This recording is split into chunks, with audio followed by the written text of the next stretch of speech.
Hello everyone and welcome to yet another live coding and chill. I'm your host Johnny, delighted to be here. I hope you're having an amazing weekend is coming up. I hope you're getting up for a great one. We're gonna have fun today because we're gonna go over fundamentals, web fundamentals. The main one thing that I always say, if you can do this, you can do web dev. If you can fetch data and render it nicely on the screen, then you can do most of the job. Like technically, the technical requirements are fulfilled, you can do it. There are other soft skills mainly that you may need to know. If you also combo it with render the list and then give it the detail, then you're truly sorted from a technical standpoint. But in most of the streams, if you've seen previous ones, I almost always go with one way to fetch data with SvelteKit. It's my favorite, or my favorite one, but it's not the only one for sure, and it's not even the one that I recommend for every use case. It has drawbacks, it has advantages,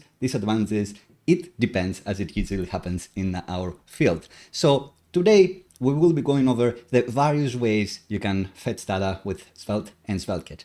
Back in the day, we only had Svelte. There was one way to fetch data like that. We won't go that far back in the past, but we're going to talk about only Svelte client-side data fetching to start with. And then SvelteKit came along, more ways to load data with the load methods. That became the way to do it. That's the way I commonly do it on my live streams and my projects, because I do the meta framework approach, a hybrid app that is server-side rendering some content and then switches to client-side routing. And now with Svelte 5, there is a different way where you can actually do that client-side data fetching. So we'll go over that one and everything in between. Don't worry, I have diagrams, but it is going to be fun. I won't only be talking about this. That would be a disaster. And in fact, I have indulged myself into creating another new app for this project to understand a bit better what the implementation looks like, and then talk more about what are the advantages and disadvantages. So I think this is an important subject, and thank you for joining me to hear my thoughts on it. Let me know in the chat what you're working on, if you have concerns, if you have your favorite ways to fetch data with SvelteKit. But with that, I think we will just about start with going over the app that I have created. It's a monorepo. Every time I start with BS, something like this may happen. So apologies for that little dance party. So this app is actually a monorepo because, well, what we'll be doing later in the episode is creating a standalone API route, which in real life you may have one running on Express. Now, just for funsies, we'll create Elysia, which is one that works well with BAN. Instead of PNPM, which we've shown in previous streams, we'll be going with BAN in this one for variety. And definitely do not justify your package manager choice if you're interviewing somewhere with I went with one for variety. But that's what we did today. And the other interesting thing is that in this monorepo, I also have my PocketBase setup. PocketBase has been rising up the ranks, and I think it's on the verge of moving from hipster stack to actual legit, really good stack. And it is maybe a Superbase alternative. You could say it's a storage and database alternative mainly, but it has a very nice, very friendly UI. So if you're looking for a CMS, CRM type of thing, some of that functionality, now I think with PocketBase, you can be actually sorted. So we'll be diving into PocketBase in a different episode if you're interested in something like that. But today, at some point, we'll be fetching data from PocketBase. It doesn't really matter where we're fetching the data from, because this is theoretically anywhere in the world how you could fetch data from whichever API you want. These are the options for you. Hello, Delight in the chat. It's been a while. Great to see you today. All is good indeed. So we have the web app, which is a SvelteKit repo based on repos that we've done in the past in previous live streams. As always, my next project, I always start with the most related, latest project that I've done before. So this one, I suppose, is most based on Trivia Train, the roguelike trivia app that we've been building in the past 7 live streams, quite a lot. But this will be a standalone episode. What I've put in here is that code. These are some tests. We'll be going over those later. We're still running player tests for everything for maximum confidence. It doesn't really matter what the actual web app is. It doesn't even have to be SvelteKit. Really, some of these concepts do apply with React and other frameworks, but this is going to be Svelte specific in a few times. I guess the theory of the drawbacks and the disadvantages is the same, really. I'm not going to say, oh, this only applies in React or this only applies in SvelteKit in any of these. And the web app, if you've been following around a much earlier live stream, and you've created your own portfolio page, I think this is something you may want to put in here in your web app. So create after you've submitted, after you've had a client that wanted a hard-coded portfolio, maybe you'd find someone that would want a dynamic portfolio, and that's where you'd introduce something like an external API. So that'd be a logical update. If you finish that live stream, you could actually move into this one and create a monorepo and start playing with PocketBase. But we'll have a more dedicated playlist, I'm sure, in the future. Let me know if that's something you actually want to see, or if it's boring you already. Anyway, this is pretty much it. How does this web app get the data? This is all we'll be talking about today. Cool. And I am writing down the timestamps so I can add them after the stream is over. There are links in the description on the live, the deployed apps, everywhere, if you want to check around and see, does this actually work? We will actually have different pages for the different implementation approaches, so you can try to have a look and see if you can actually tell the difference, if it's working any different to you. Right, so we have this app. It needs to render a list of destinations, of travel points. Each one of them has an image, it has a title, maybe it has like slugs, countries, tags, whatever. It doesn't really matter. We need to render a list, an array, a large amount of items and render them on the screen. How do we do that? There are quite a few ways, and the first one we'll talk about, I think we'll actually go over all of them here. And then switch to how you could actually do it. Set the zoom. So the first one is don't load the data. Have hard-coded data that live within your repository. And this will always be fastest. You never need to do an HTTP call, an API request. You never need to do anything. Right where your code, regular code is, this is where your data is. Right there, it's just like a read file operation, or just reading an object that's in your code. It's latency 0. It's gonna be the fastest. And the way this app, my monorepo, has this web app, which is implemented in SvelteKit. As we've said, I've made the API routes blue to be harder to see, because actually, even though this connection exists where the API routes can talk to the web UI, we aren't using that feature. We are doing none of that. The data is actually within the web UI. So it's right along the code. It's going to be fastest. The whole app is quite easy to deploy somewhere to like Vercel Edge, which is closest to the user, or put in an S3 bucket or somewhere that can serve that request from somewhere that is closest to the user as well. So that's going to be fast too. How the user gets the data is going to be fast. So it's a really big advantage. But what do you do when you need to work with dynamic data? So we had the portfolio example from our previous series, and it's all well and good. It has dynamic data, but what if your client wants to add a few different art pieces here, a few different good pets? What if they want to edit like some of the descriptions? What if they want to change the tags? What do you do then? Well, then you'd need to do a code deployment, you'd need to get in there and change the code. I don't think you'd want your client to be technical necessarily. If they are, you can give them some GitHub access and then you review their code. Will your client be pushing to prod? Probably not. So it's gonna get awkward. There are ways to get around this, but it's gonna be tricky. If you're gonna need dynamic data, you'll probably want a different solution. And there is another kind of hidden drawback as well, in that if what you really want is hard-coded data, why are you doing Svelte and SvelteKit anyway? Maybe you shouldn't. Maybe you should be looking into other options like Astro, even, or 11T.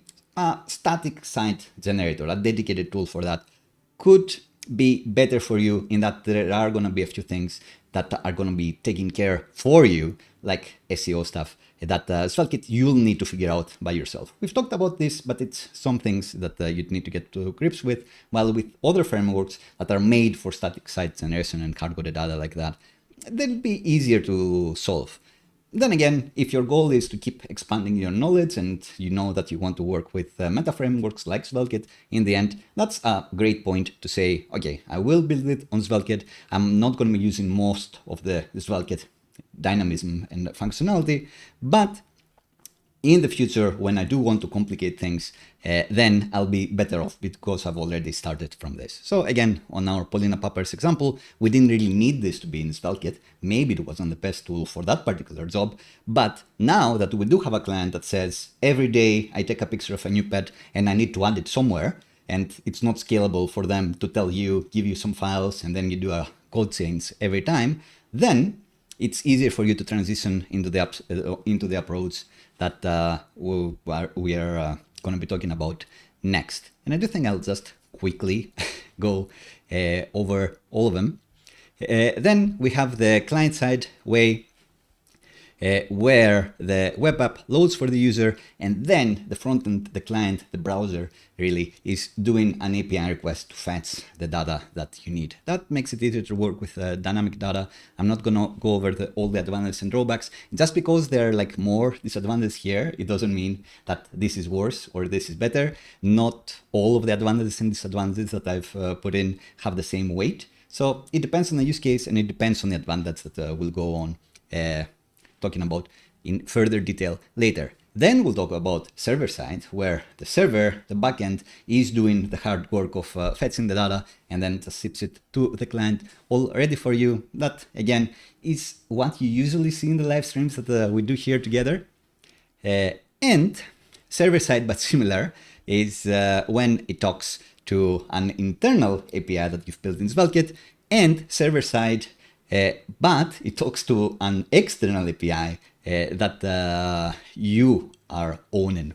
You have a separate Express server or Elysia server or whatever else, Flask, Django, whatever server that you're hitting to fulfill this. We'll go into further detail later, but just to bring this back on the hard-coded data and to show a little bit. Let's see here.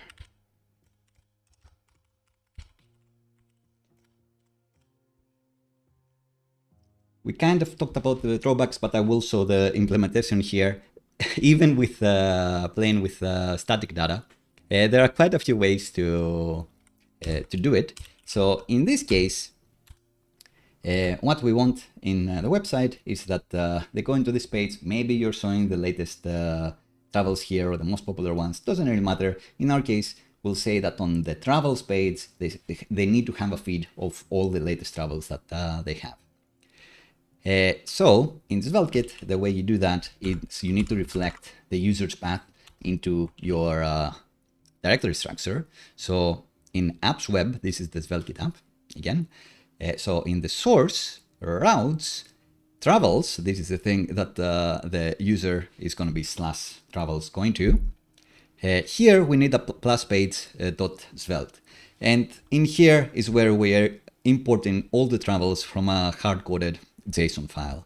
So if that person tells us, well, actually, I went to Barcelona in 2023,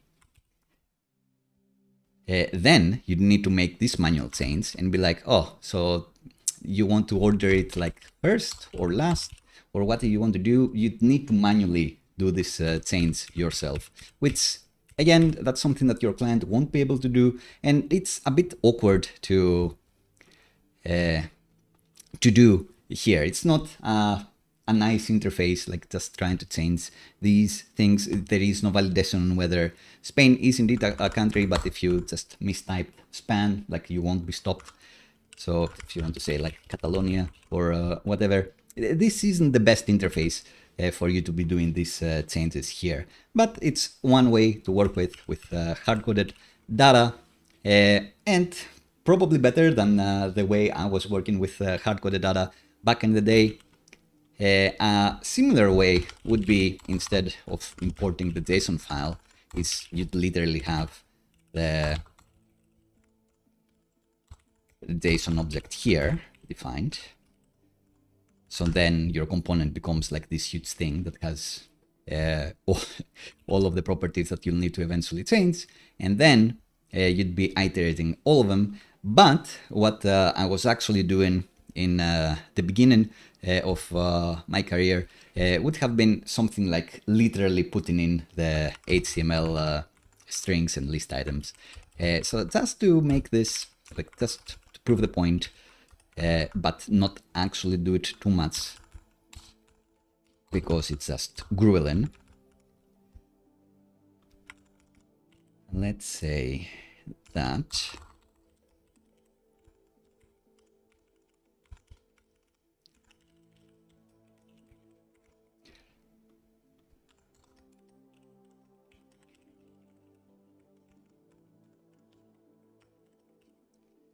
back in the day, I would be manually writing the actual HTML elements for this.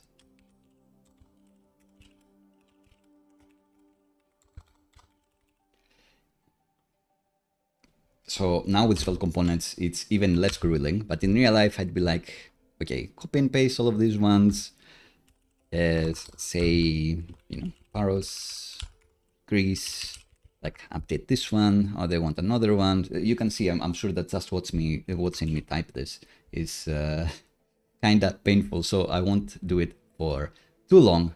And using the Svelte component makes it slightly easier than when it used to be, because if I decide that I don't want each one to have like a border after the list item, or I don't want to have a border anywhere, so even the header shouldn't have borders, then I just go to the Svelte component and I update that, so no borders anymore. But what I needed to do back in the day was to make sure to go on each one of these HTML elements that were here and change them up. I guess if I was working with classes and not with something that ended up looking like Tailwind here, then I could just change the CSS styling. But that's by the by. If you're doing it like this, super grueling to change. If you're doing it with iteration, that's fair enough. There are cases where you will not need anything fancier than hard coding the data wherever you do please, and just deploying this, and then the client is happy. It's going to be fast, so the users are going to be happy. And you may notice that our tests are going to be happy as well. So we do have playwright tests here that if I were to run, we're using BAM for this one for variety, as we said. This would pass. Hello, Alex, in the chat. You say you have a doubt, so please let me know. What's your doubt? It'd be interesting to know. So all the tests pass, client happy, users happy, tests happy. I guess the tests are a way to validate that the users are going to be happy because you'll be seeing what you expect. How to validate whether the person paying you money was happy. I don't know. Hopefully you had like a quick design, you delivered to the spec, you under-promised and over-delivered. But that's pretty much all I want to say about hard-coded data. Again, definitely not good, not bad. There are use cases where you'd want this.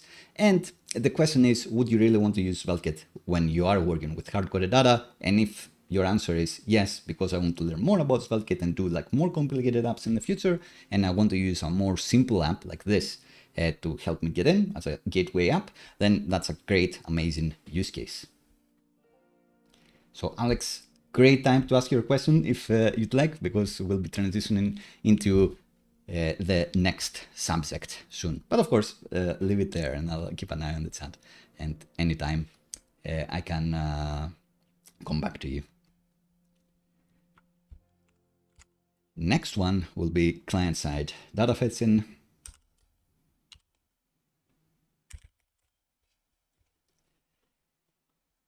So,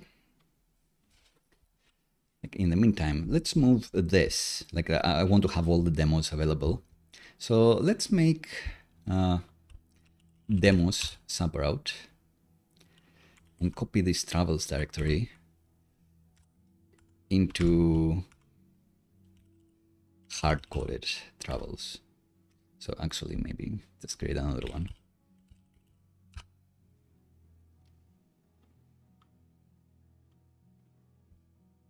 So after we deploy this, we should be able to go to demos, hard-coded travels, and still see how it looks like to use the hard-coded data here. Working with images may also be tricky if you're working with hard-coded data, because this is visible for localhost, for example, but I'll need to do something clever to actually connect to where I have the images. But you can use the enhanced image library. If your images are actually local, you can bring them in and import them with your enhanced image library, and then create quite easily optimized versions of your thumbnails and your pictures, WebP versions, BFF versions. So that would also be a case for good performance and good speed if you go with this approach.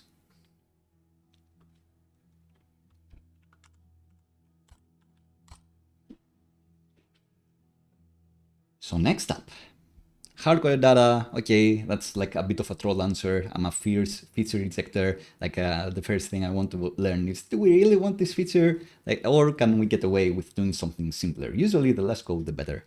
The less code to maintain, definitely better. But sometimes you do want more complication. So how do you do client-side data fetching? In our case, we are storing all our travel records into PocketBase, but this could be anything. This could be Supabase, this could be Firebase, this could even be things that don't end with base. It could be like your deployed Turso SQLite database that we've used a lot in the past few streams. Could be anything. If it is PocketBase, which is our current solution, one thing of note will be that it will be deployed in one region. So specifically, this one will be deployed to London. That's also a limitation of Supabase that you can pay to get around from, where you can have their Postgres database be replicated in other regions. But it's a beta feature and it's a paid feature. And that matters because your frontend, your client-side app, may be deployed on Vercel Edge, somewhere close to the user, may be served fast because the latency from where your user is and the nearest edge server executing that request will be close to them. But then your client will need to be talking client to backend all the way from wherever your user is to London. So if the user is in London, that's great. Your client-side code responds with low latency, is fast, and then the database call is also in London, should also be quite fast. Great. But if your user is in India, if they are in the US, then Vercel Edge executes the client-side code fast, low latency there, but then your client needs to talk to the London backend, which is halfway around the world, which will have a bit of extra latency. Even then, I would say that this is easier to make perceived fast, because when users see skeleton UIs and they see like the first response, then they feel that the app is responsive, that the app is fast. So you can make this work more easily than some of the other approaches that we have. And I guess that's why the first contentful paint is one of the relevant metrics regarding the core user experience and affecting SEO as well. So getting the user to see something is good. Getting them to use to see that you are responding with something meaningful is really good. So you can kind of get away with this having a high latency. So if most of your app gets loaded fast because you've deployed it on the edge, and then like even if the meaningful parts take a while to respond, your users may think that your app is fast. Should we just implement? Yeah, let's implement at this point and see how it's gonna work. So let's go back to our main travels page. In here. How do we get the travels now? Wise guy? So the Svelte 5 way, one of the Svelte 5 ways to do this, there is this component party website that is linked into the Svelte 5 with runes docs, which has an example for data fetching that we're gonna use today. Kind of looks like it has use in the beginning, but it's not that React has copyrighted the use prefix for hooks and stuff, but it's pretty much what we'll be doing today. So we need something like this, and we can collocate this. Let's say use travels. And let's paste and see what we have here.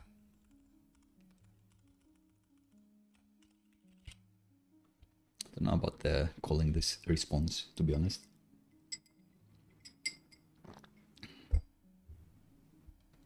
But let's go for it. So it will have travels, which are going to be put in the state. It may have an error, fair enough. And it will have is loading for loading indicators. And what I've picked up from Superforms is that it's nice to have an is delayed state as well. Even more state, I know. But let's say that our function is going to be creating a new response. And it's going to be firing off a method that it's creating inside the method body. And that's because you cannot await at a component level up here on your script. So I guess that's why component party is not doing it there. If you want to go deeper into this and look into context as well, Hantabyte, as always, has a nice video that he's released lately. So have a look at that one. Here we'll just get through it. So when this method fires, is loading becomes true. Let's say that it's delayed as well, becomes false. And then it's going to try catch doing a regular fetch, but the fetch we're going to be doing is going to be to our API endpoint. And in our case, the API endpoint is the PocketBase server. So PocketBase, maybe I should have shown this here. I've talked a little bit about PocketBase, but one of the cool things that it has is this WordPress style interface. So here, I can just log in locally. And you can see we have all the travels here. And it gives you even a little preview of how you could actually use this endpoint. So this is the admin interface I was talking about. This is the use case where we cannot have hard-coded data because we have a client that wants to get in somewhere and add new records. They want to add new travels, they want to change the thumbnails, they want to write a little snippet first and then fill out the content, whatever. They don't want to be blocked by you, and you don't want to be the middle person between them writing stuff and adding records and all of those things appearing on their web app. It's the teach a man how to fish type of thing, like teach someone to manage their own content and then you don't have to do anything afterwards. So that's why we're using PocketBase. This UI kind of reminds me of WordPress a little bit, the whole thing, but that's a different story. What I'm interested in now is how we can hit the API that PocketBase provides for us. Besides the admin interface, it also provides a REST API. We can hit over HTTP to fetch any records that we want. And they have this nice button here that does tell you some examples of how you can hit a specific collection. Airtable could be something similar that you could be using for this, something I've used in the past before PocketBase was a thing, but it's similar. You give your client a spreadsheet or something, some simple interface where they can change the records that they want, add new ones, change details, upload pictures, and then your web app is fetching the data from there. And now we're trying to see how we can do it client side. So our use travels thing will need a Pocket-based instance, which is going to be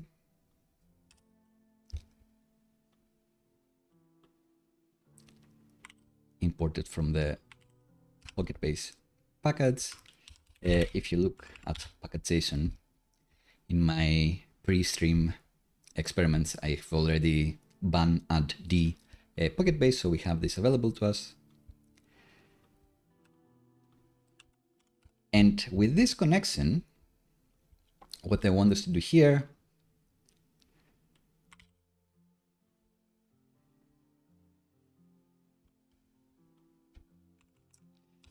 instead of doing the fetch call, we can use the Pocket-based client to actually hit this specific endpoint, and we can get 1 to 5 again.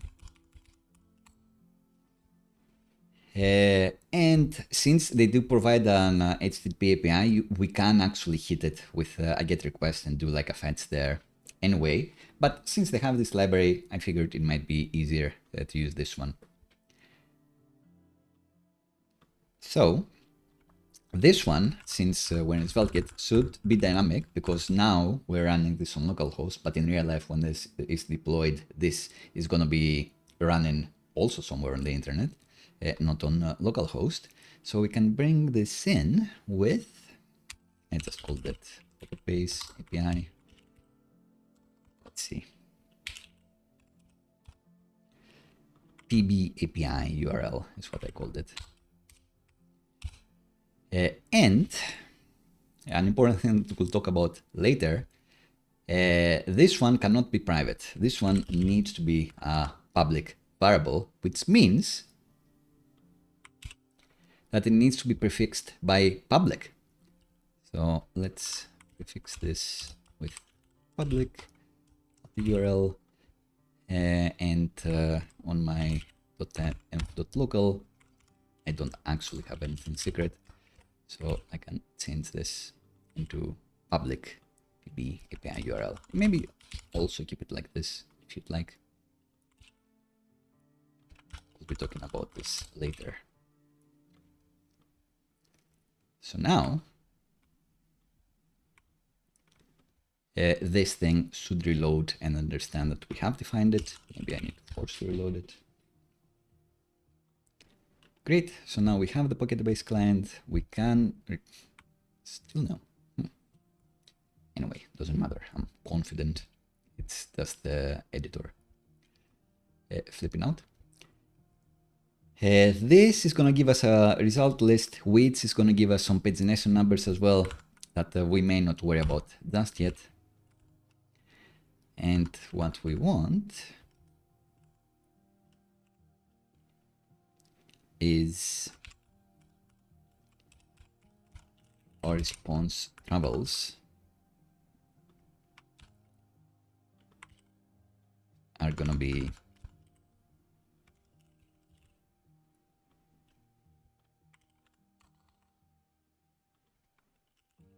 result items.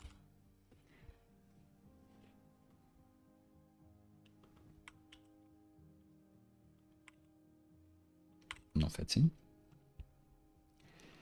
We reset the error. If there was an error, then our travels become undefined and the error becomes this. And just in case, we also need to check, we also need to make is loading is false and is delayed false.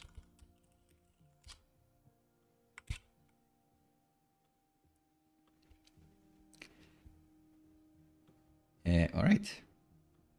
Missing CS comment. They say lol. All right. So we have this. I wonder if it only does this if we're in TypeScript. If I say like this returns travels response, will it be happy? Not really. Oh well, an ESLint rule I will have to skip. We have the use fetch users here, which should actually be called use fetch travels, which we can actually just call use travels.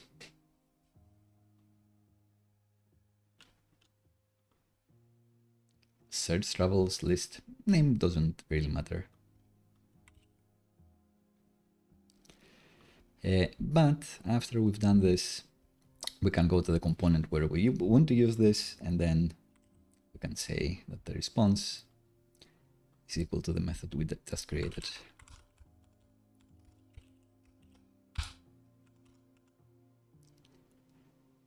And then we can iterate with the response travels if everything has gone correctly. But now, since we're doing TypeScript, we should actually type what a travel looks like. And I think PocketBase may be able to do like some TypeScript typing for you.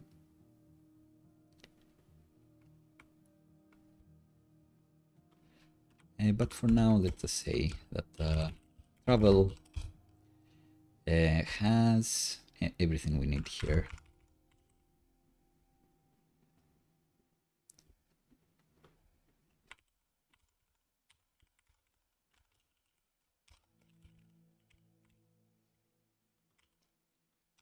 And the travels is actually an array of travels. So now here it will better know that this should have travels array.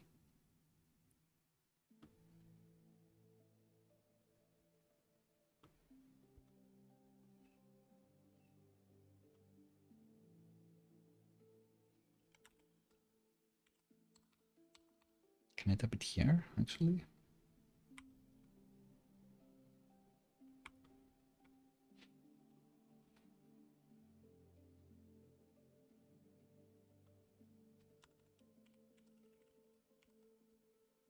Sure.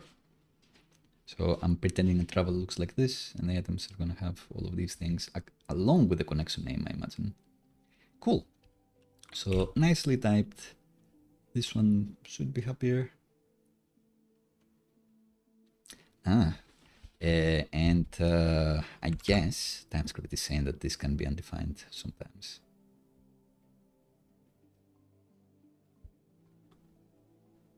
In the beginning.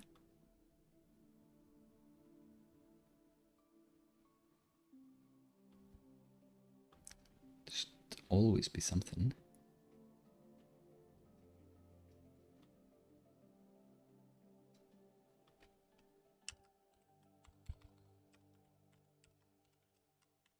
Let's do like a response travels.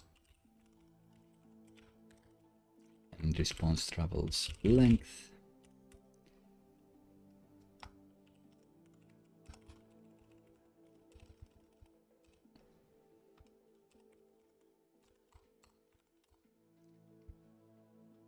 Then we're under this.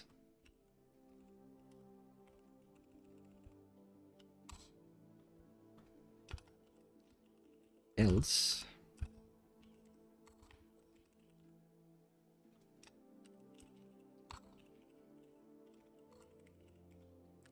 There is no response error. There are no response travels. And length. Render this else. We can just say not load travels.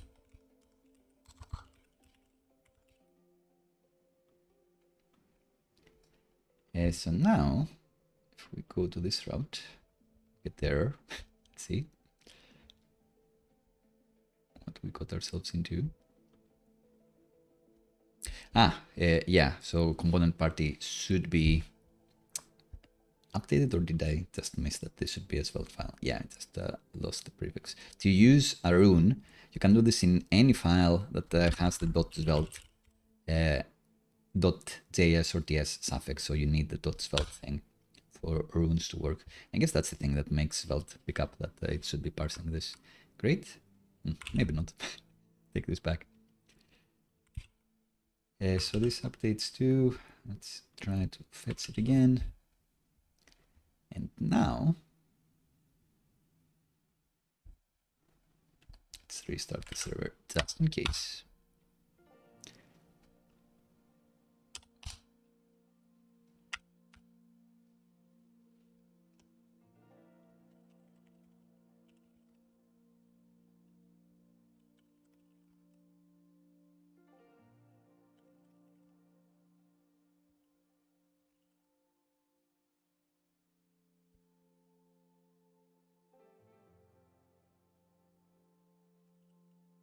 All right, feels like it is happy, so there must be something else we're doing kind of wrong. This is still running, great. This thing, yeah, it should be public. API URL, come on, Johnny, get it together. Let's change this. Cool, so we're hitting something, but this doesn't seem to be quite working.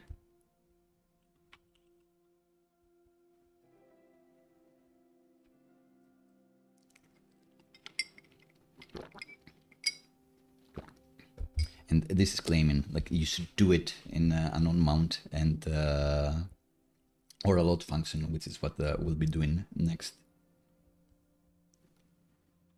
So I think, can we have an on mount here? Yeah. So on mount actually run the fetch data.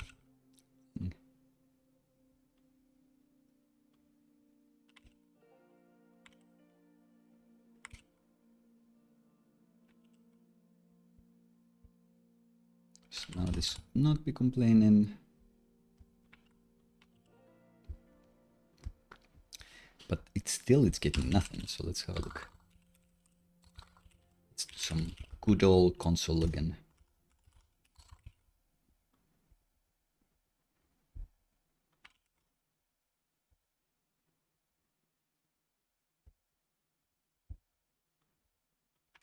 It's never firing, actually. No, it's client side, so I wouldn't be seeing it here, would I? We're not hitting this collection. API, it says.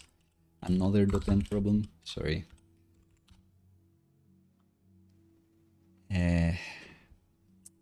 Is it because this library we're using in the API preview? So you don't need to prefix this, to suffix this with the API. Whoops.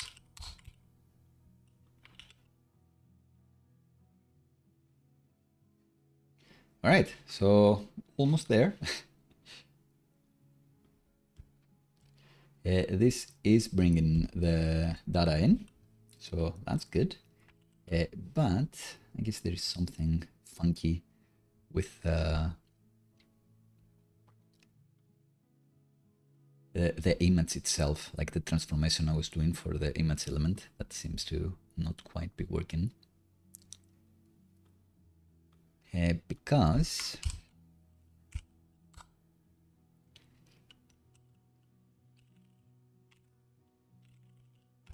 my travel card, it was deriving this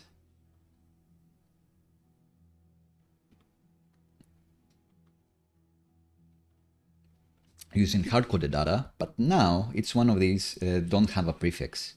So this is something that we need to work with. Maybe to make this a bit simpler, or for me to explain the problem more easily. So PocketBase has this thing where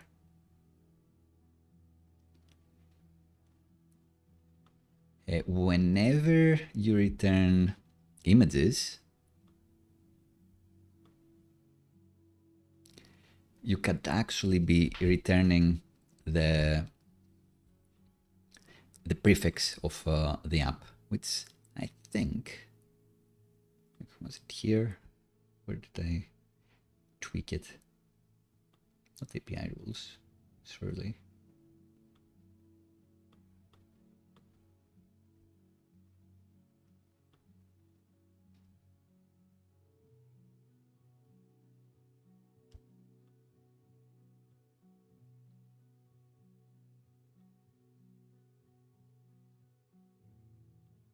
Will it be in file storage? But I guess not. These are the admins, token options. There are more hidden things here.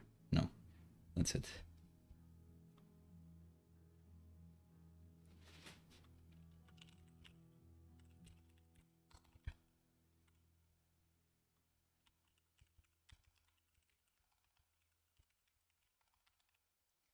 Something about localhost, like having the prefix of the localhost. And I want to do this kind of quickly, but I guess it's not quite gonna work. I thought if I manage this in this specific image one, I could say whether to return what the server is serving this thumb. I guess the answer is no.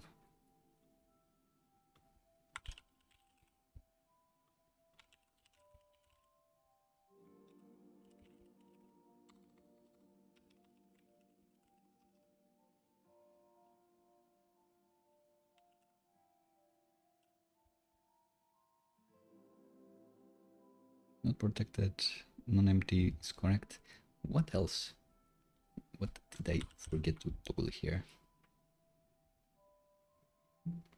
So the thing is that it's not returning this part, which is good because I don't want to overwrite it. When we're in production, this is going to be a different URL. But to achieve this, I toggled something somewhere, but I don't quite know what. Anyway, let's say that maybe we have a different travel card than here. So this shouldn't be relative.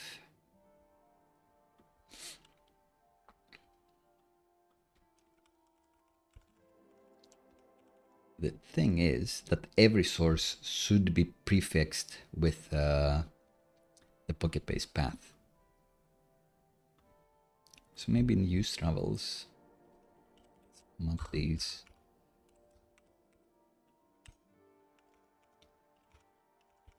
Items, and each item will have a hero and what I want to return.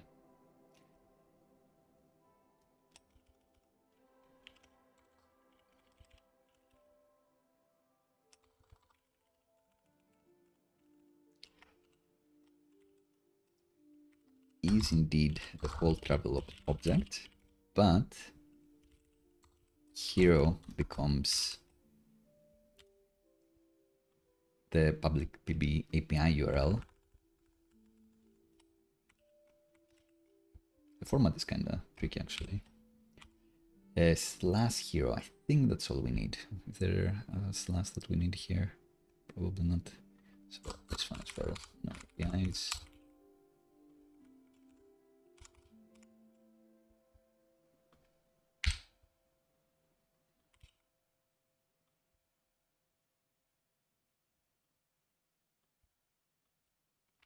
So that may be better.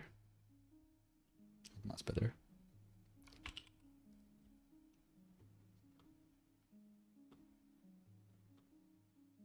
So now the source is localhost, but it's just the ID of the thing. Sadly, while the format is something with records and stuff.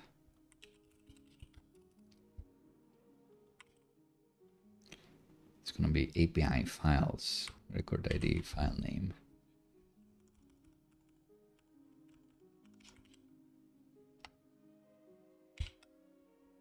And then all of this. Hello, Nana. How are you doing? So API files, this is the correct one. This should be travels, and the record ID should be. Let me structure this. Let's say we have it. The record ID we can get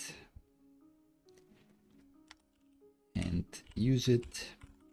also use it here. And then it's the file name. So that should make it work. And indeed it does. All right, so working with other APIs, sometimes you need to do a bit of work. We'll need to do this even when we're hitting this server side. No more console log debugging, but we made it. So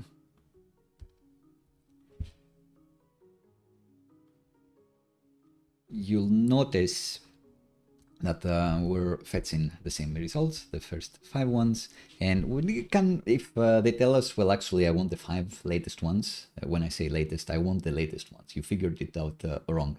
What we meant was the one I did last week should be appearing first, which is like, oh, fair enough, I made a mistake, and you don't need to go to your hard-coded data and then shuffle things around yourself, which is prone to mistakes.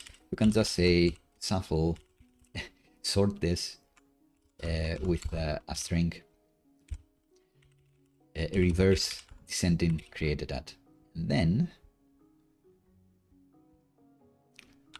actually fill this. And then we can see that, oh, the last one is South Korea, and we have like Como, like all of these things. Cool. So now it says, usually for fetching data, you make your own utility function similar to that of Tanstack query. Yes, that's great. So for a React query, like I think React query changed the game with these things. And for the client-side data fetching, it was amazing. You can use third-party libraries or create your own methods inspired by this for client-side data fetching. And you'll need to, because, for example, here we're not handling pages yet. For example, we're not handling pagination.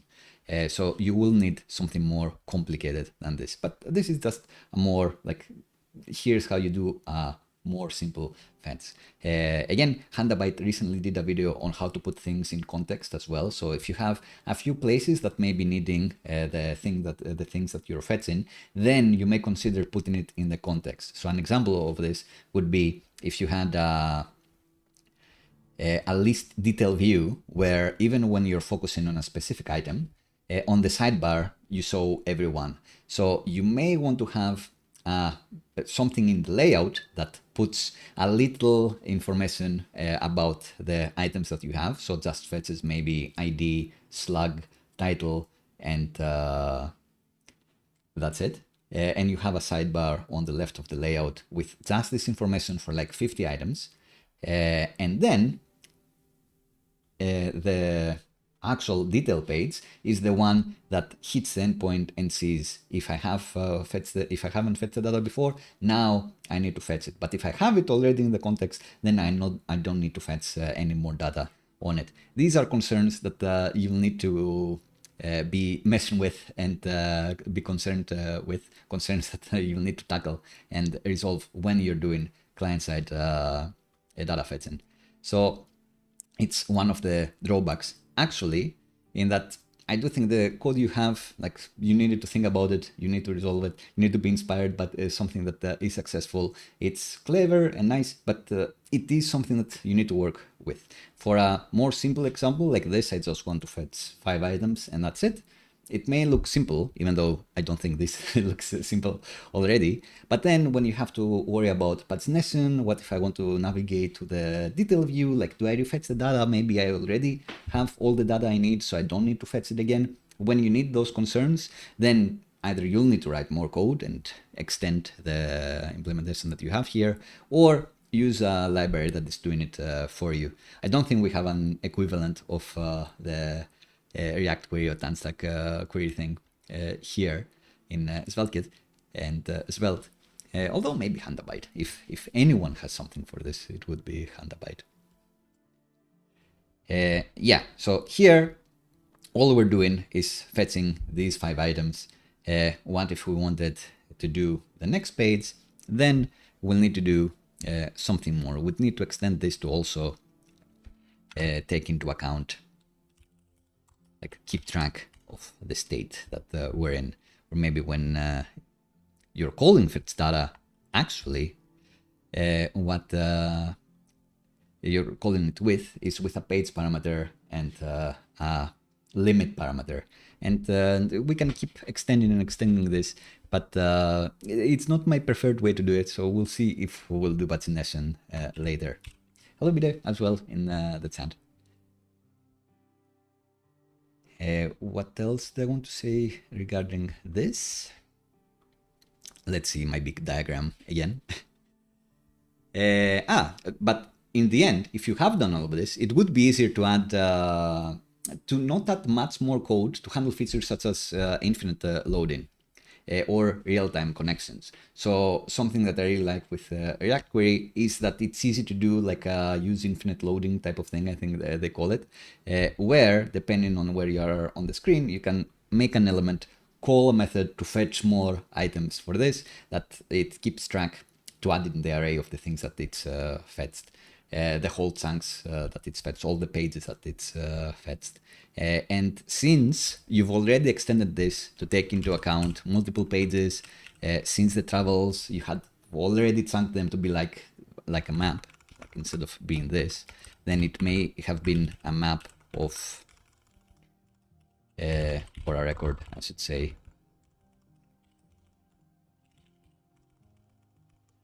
We'd refactor this to be a record of string keys to travels, because actually instead of travels that's been an array, it would be like a page to some travel. Each one of these having 5 items if you want to paginate 5 items at a time, then 2, and so on and so forth.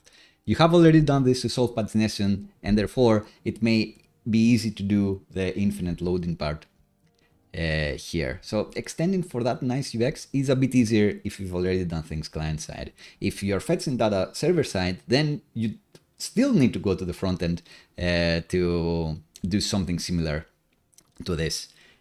But if you didn't need infinite loading, if you just had pagination, then it would be simpler on the front end. You'd be doing nothing. It's just on the server that will be looking at the search params and saying, all right, we are on page 1. You click the button and you are on page 2. Great, I'm fetching the items for page 2. No infinite loading for you, but less code. So once again, it depends on what UX you want to offer. I do think overall this is, I'd say, more complicated code to get equivalent functionality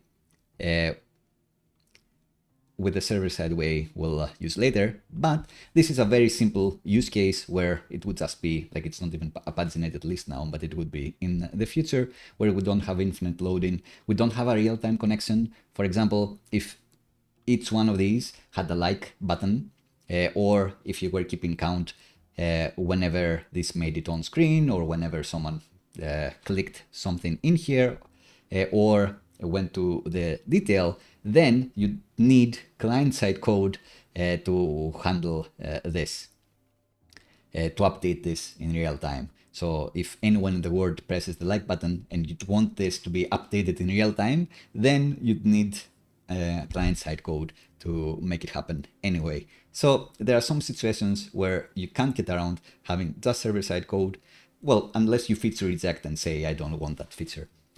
But if you're already doing a lot of stuff on the client, then you might be more willing to do this because it is going to be easier. A lot of the boilerplate is going to be there, and extending is going to be a bit easier. What else do I say? I do say it's easier to suit yourself in the food in a variety of ways. It is easy to have state mismatches. So if we did have the pagination functionality here, and we had a pagination component where you click page 2, and then we make sure to call this method with page 2 and still limit 5, you'd click, you'd be on second page, and then the user would see the 5 more items. Great, it would seem to work. But then they would want to share this exact page with one of their friends, and they would, but their friends would go and they just see the first page again, which is not a disaster, but it can be problematic if it's a dashboard app that is handling invoices. If you're looking at a customer profile and you want to say that, share that to a colleague, or maybe a more realistic use case, if you are doing some data slicing and dicing, if you are in the stats part of a dashboard app and you have applied some filters in like this date range, that month, the active invoices, all of these things. You have this board, the stats are exactly what you want to showcase. You copy the URL, you send it in Slack to your colleague, and then they see something completely different because the URL you sent is exactly the same as the one you started with, or it doesn't even do anything. Anything you add in the URL doesn't matter. And that is because the developer was doing things client-side and wasn't taking care to follow some web standards. It wasn't taking care to actually push into the navigation history that every time they play with a filter, it should push them into a different state or just pop the state. It should update the navigation history there. And it's a huge feature that everyone wants, that is easy to get wrong and shoot yourself in the foot when you're doing client-side data fetching. So not respecting page parameters, not respecting like filter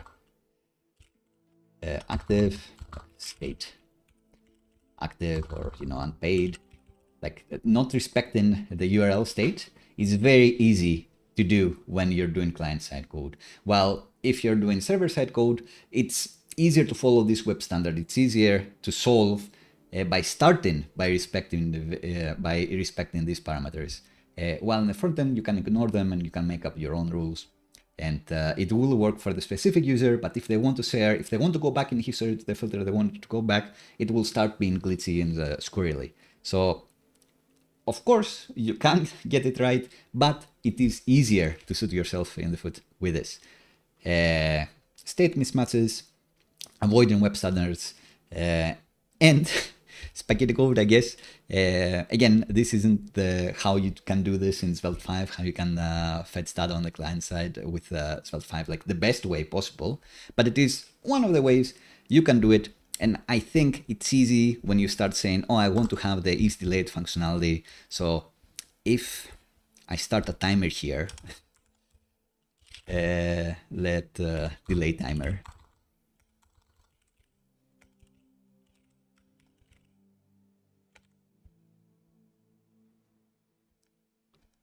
Actually, is delayed timeout.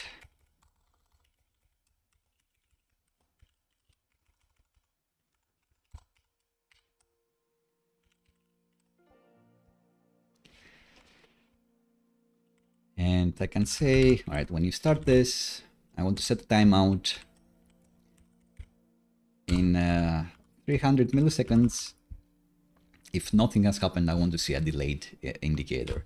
So after 300 milliseconds, I want to say response is delayed true. And we're not in node, so we need to specify that this is actually a number.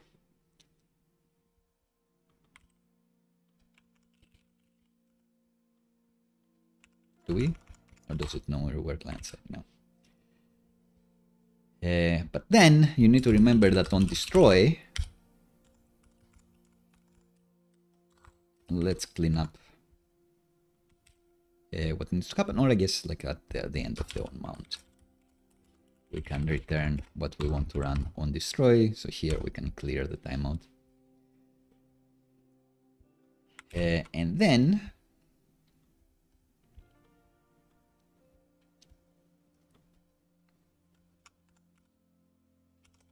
can say if the response is delayed,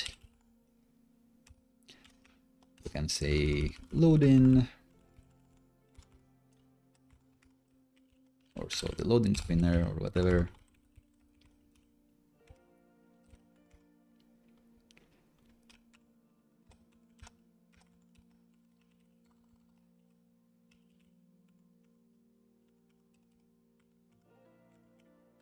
If it's delayed, but there is no error again.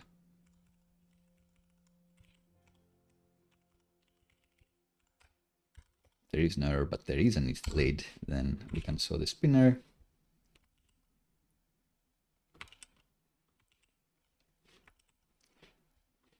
Because it's kind of annoying to show a spinner in the beginning or skeleton UI in the beginning. Maybe we can, I guess, fake this to see how it look like. So if it's delayed, like in the beginning, I guess we saw nothing.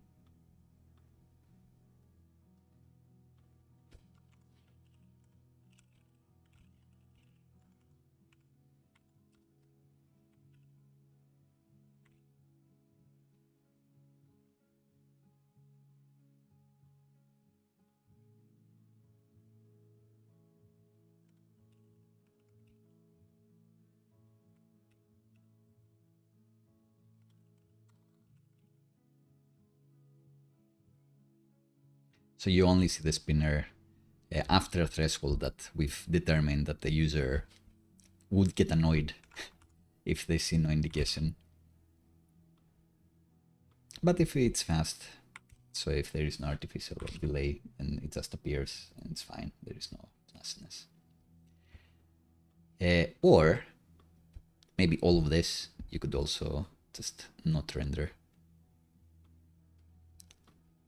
until this exists.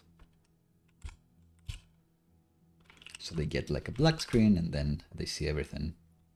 So if they travel to it, no spinner, because of the clever data fetching that Svelte is doing behind the scenes for us the moment I hover over the link. Let's do the delay again.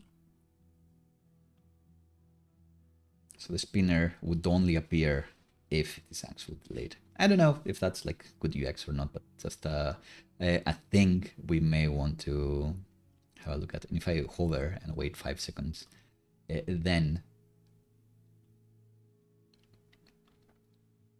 this should be loaded, but 5 seconds is too long.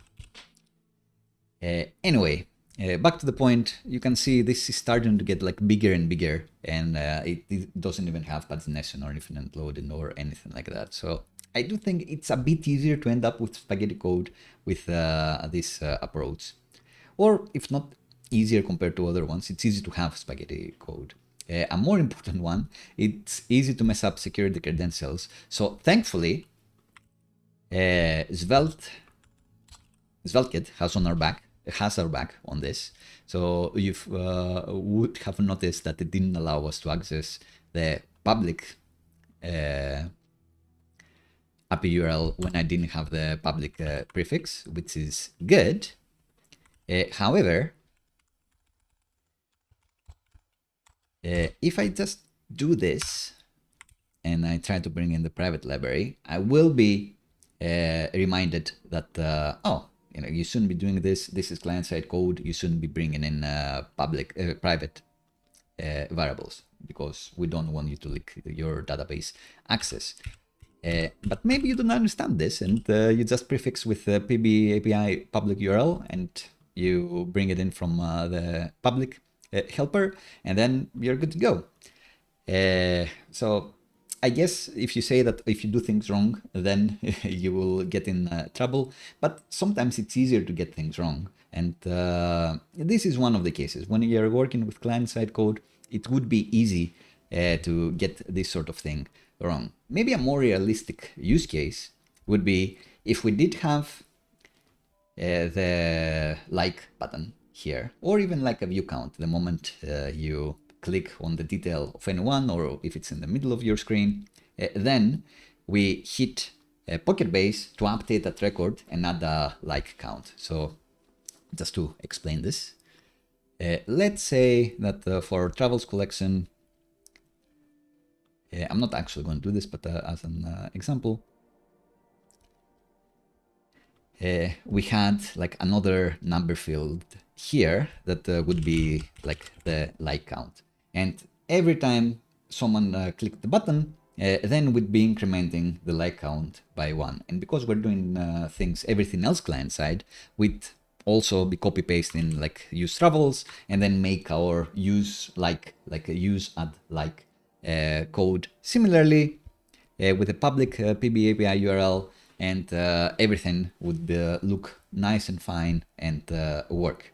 However, A malicious user may be able to notice this, may be able to look at the network request that is happening client side.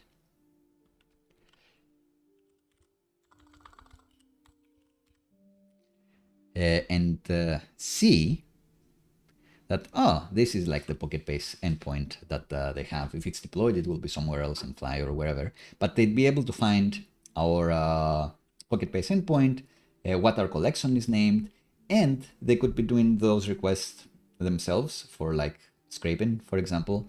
Or if they were malicious, they could be looking at that network request that happens the moment we click the like button, and then just manually call it a million times, and then you have added, you have done a million write operations, which would be expensive for you. But also you've trust your data records, because in reality, one person or two people have clicked that button, but someone has found this way to kind of hack and abuse the system and has created a million likes there. And that is possible because you haven't protected that collection enough. Now, PocketBase does have rules specific to the things that you want to do here. So we have set the list rule, so get an array of these things in a collection anyone can do, and the view rule anyone can do as well. This can be abused already because someone could be just hitting that endpoint and getting like the 50 results or whatever every time, a million times, if they were just trolling you and wanted to cause you harm. But even if they weren't, even if they wanted to do something fun, for our view endpoint, in order for the view count to be updated like that, we would need to open the create rule as well to everyone.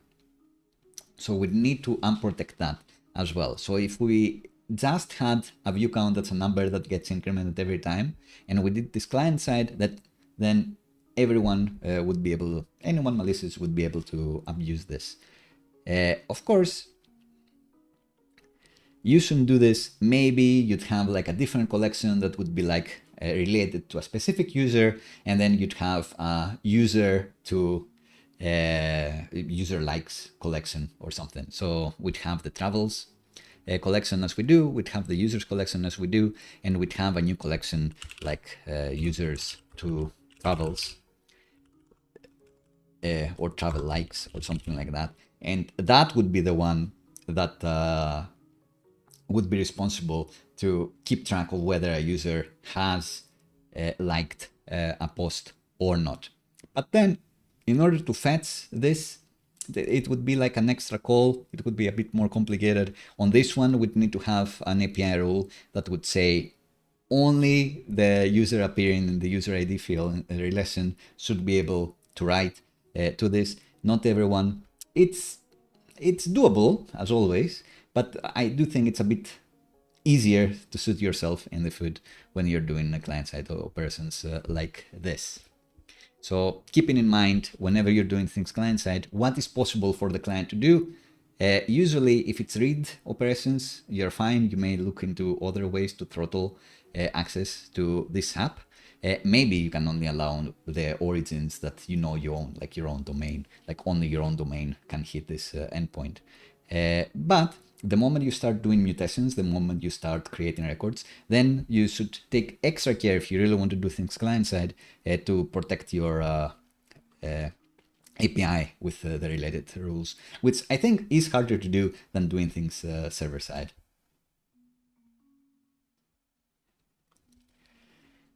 Anything else that I have here? The user needs to download more data. Sure, so that's also depending on how much code you are willing to write. Maybe you could get away with just receiving the least amount of data possible. In theory, we do need the ID and the collection name in order to construct the image thumbnails.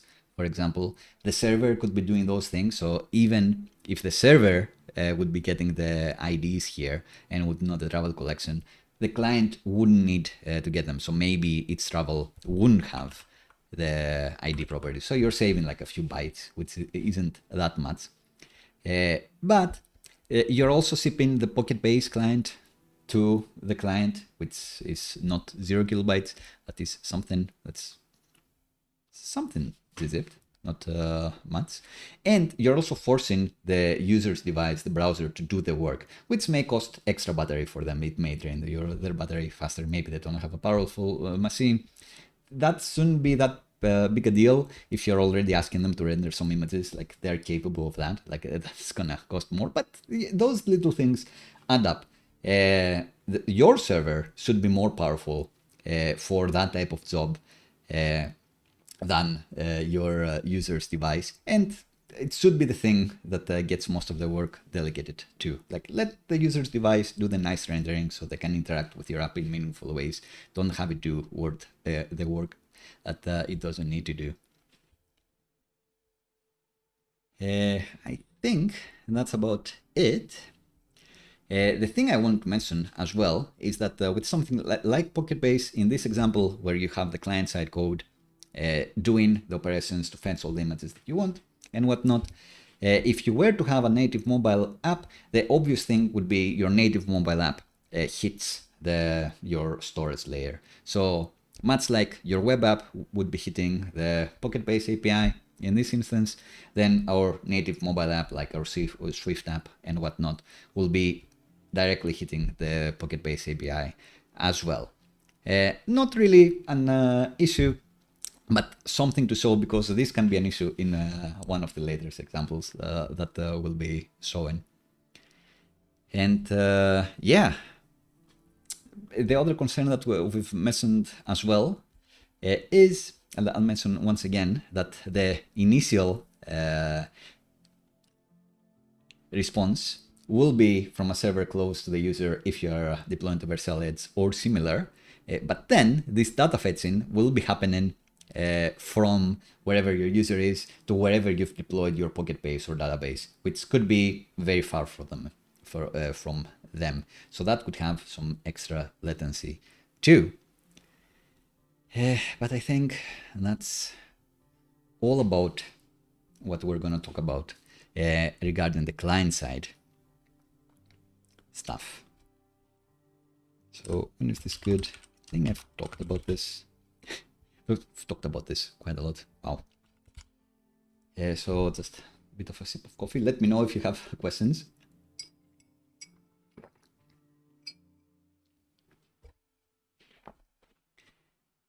Before we move on to server's time, to SvelteKit-style data fetching. So SvelteKit introduced this concept of load methods, which is what we're gonna be using next, and eventually introduced the load methods that are called universal load methods, because they're sometimes called on the client, sometimes called on the server.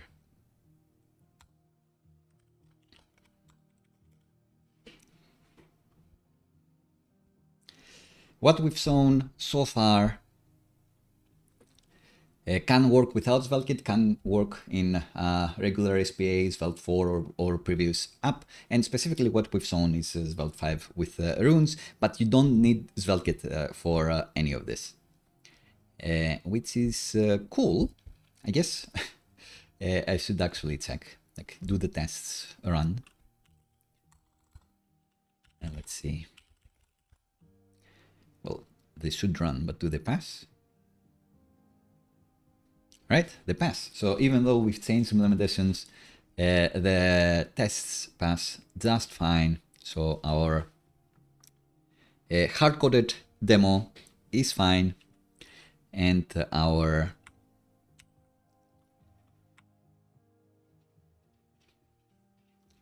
client-side demo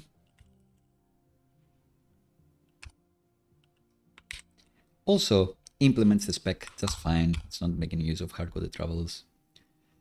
So it's all looking good to me.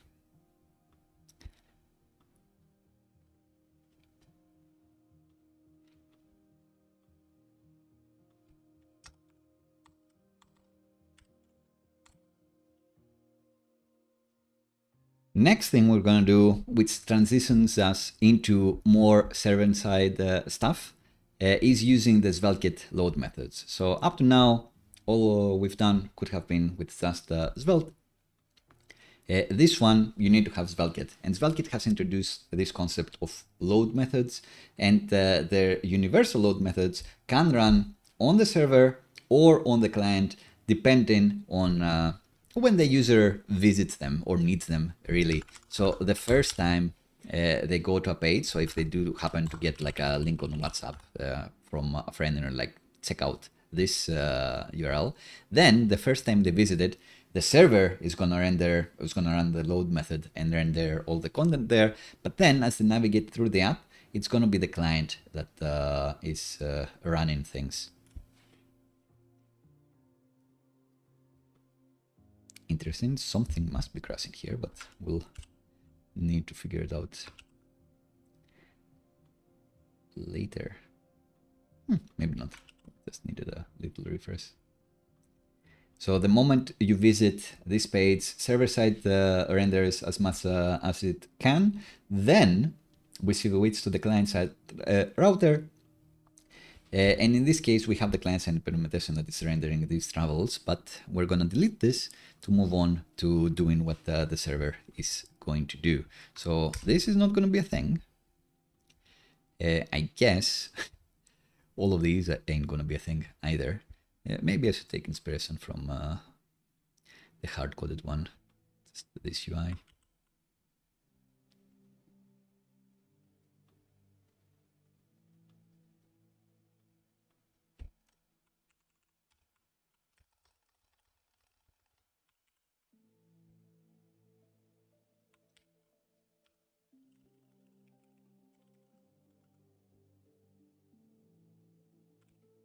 Right, so travels, it's not going to be a thing anymore. We're going to fetch it sometimes client-side, sometimes server-side. And just to show my big diagram once again, this time we're going to be using sometimes the internal API routes with SvelteKit. Mainly we're going to be using the load methods, and those are what are going to be talking to our storage solution, PocketBase, and the native mobile app that we may have will also be talking to the PocketBase API directly. So nothing to do with our web app just yet. So let's do the implementation and we can talk about the pluses and minuses here.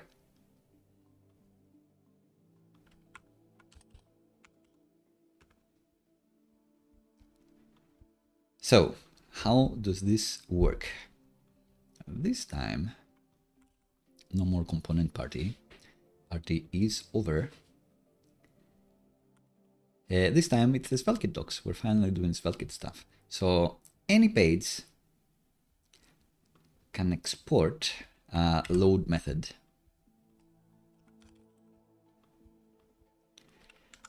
And this can be multiple types for you can immediately import it. We don't need params here. We don't need anything. And let's just say that the travels are going to be an empty array and we're going to return the travels here.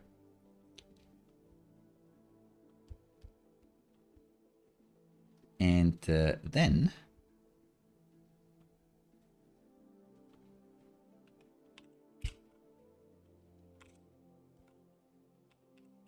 see about adding a spinner later. Let's restart this just in case.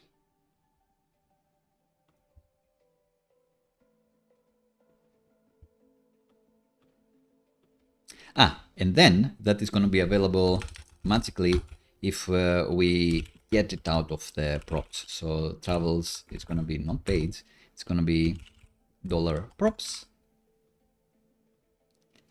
And that's the thing that we're going to be iterating on here. Should be the case.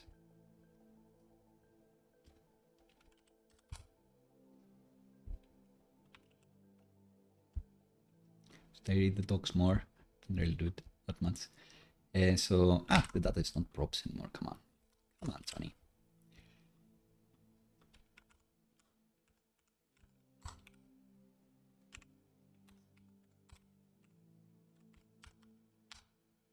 Use well just drop the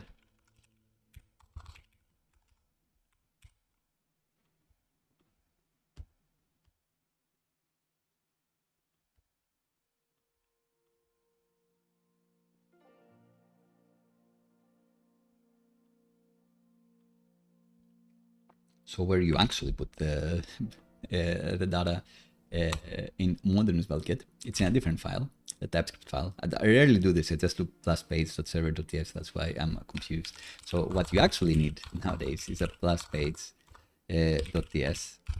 and that's going to be a file that exports the load method. And this is the example that they have, but we can say that travels is an empty array. Just return the travels here in an object, nested inside an object. We're not going to be using params or anything like that for now. And now it's going to be fine. Only these things are not defined, but we're going to be taking inspiration from our little hook here, and just take like this result and mapping method, steal this.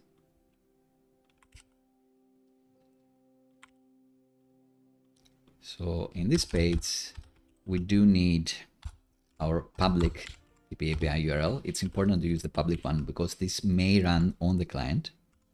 We are going to create a new instance of PocketBase, which will need to import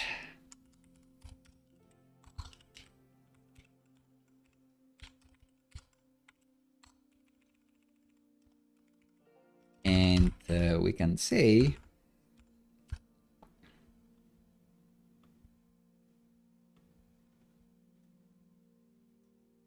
this can be asynchronous. We can be awaiting this. We can type the travels again. I guess this would be in like a common types file. We don't want to type them every time. And then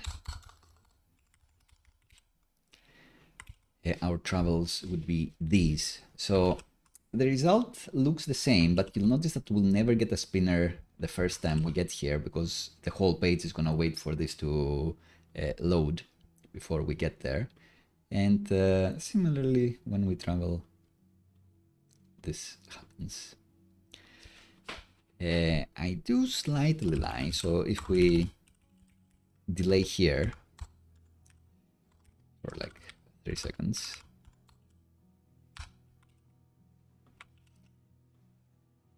and we try to load the page again,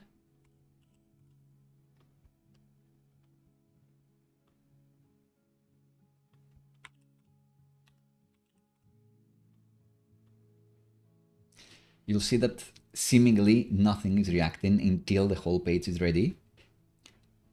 So I press this button and you can kind of see here that it's going to say that this is loading. If I had the browser bar, if I was on like a phone, it would show me that a page is loading. But this is the case where I said that the perceived speed could be faster when you're doing things client side, because as it stands, a user may be like on the new tab and get the link from a friend, or click the link and they'll just straight go here, and then they'll just see the new tab that they have for a while, and only then the app will respond. So if it's a long delay, like 5 seconds, maybe, you know, the user gives up and sends to your friend, I'm not gonna, you know, this link ain't working, or sends nothing, just gets ignored, and then you lose a potential conversion from the start. So it's easy to have a perception of this doesn't work or this page is slow if you're doing things server side, but you can mitigate it with things like streaming, which we may show soon.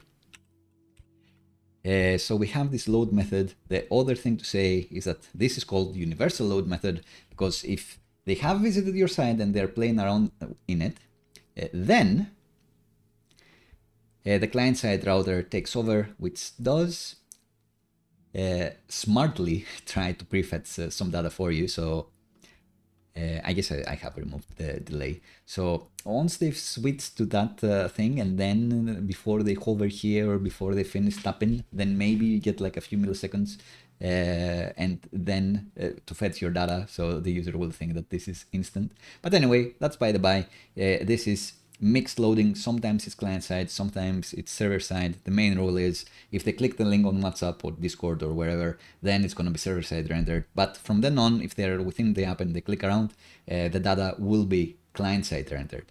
And that's important to know because, again, Since it's sometimes client-side, it means you have to use things that you're not afraid of leaking to the user.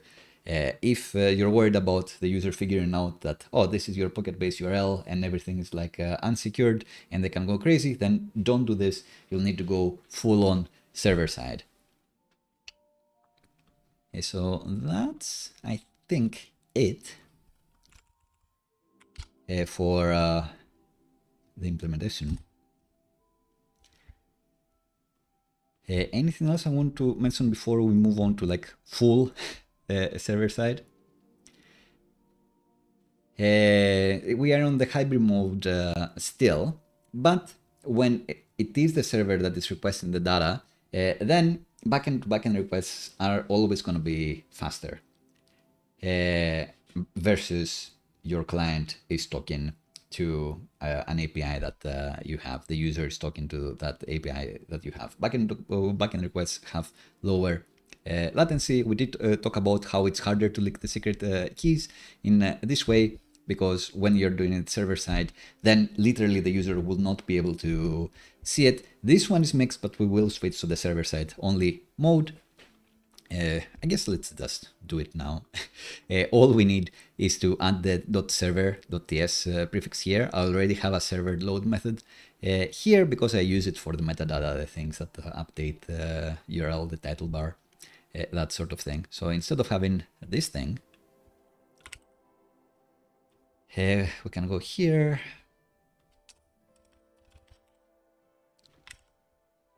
It's good to do these things because it reminds me of the things I've forgotten, like the plus page.ts. I very rarely use this. And we want, instead of immediately returning the metadata, we also want the travels. So no more page. This makes it that even when we're doing this, even when we've switched to the client-side router, it's the server that is going to be doing the load operation. And then the data is transmitted over the wire to the user. But this does mean that now we could be using a secret environment variable here because the user will never see what we're importing here, unless we re-export it again. But that would be on us, truly. So here we can actually use PB API. I want the autocomplete. Let's remove this PB API URL.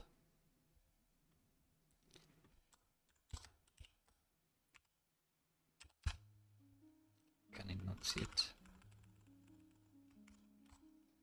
Is it because I don't have it?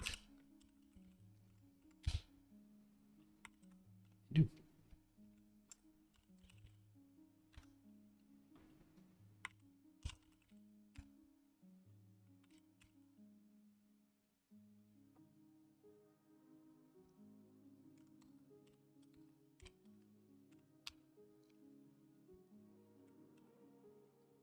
Oh, it's here. Didn't see it. Weird place to have the imports. Made this mistake, sorry. Right, so now we can use one that's in theory protected.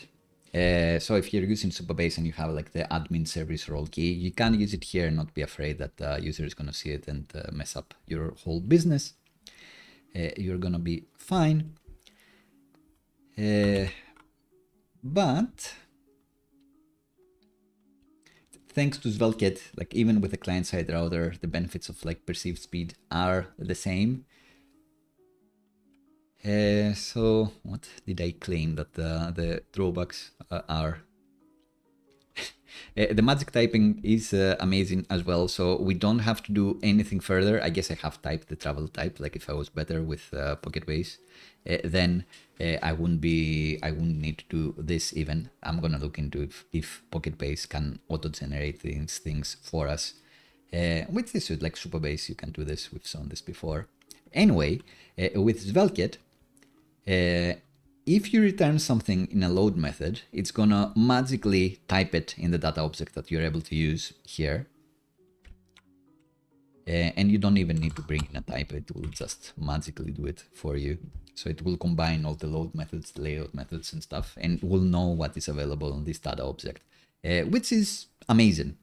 The less typing I need to do manually, the better. Typing is great when I don't need to be involved. If humans are involved, then they're gonna mess things up, and we're back to where we started, where we're not confident on what is an object, what is not an object. Does this property exist? Is it a number? Is it a string? I don't know.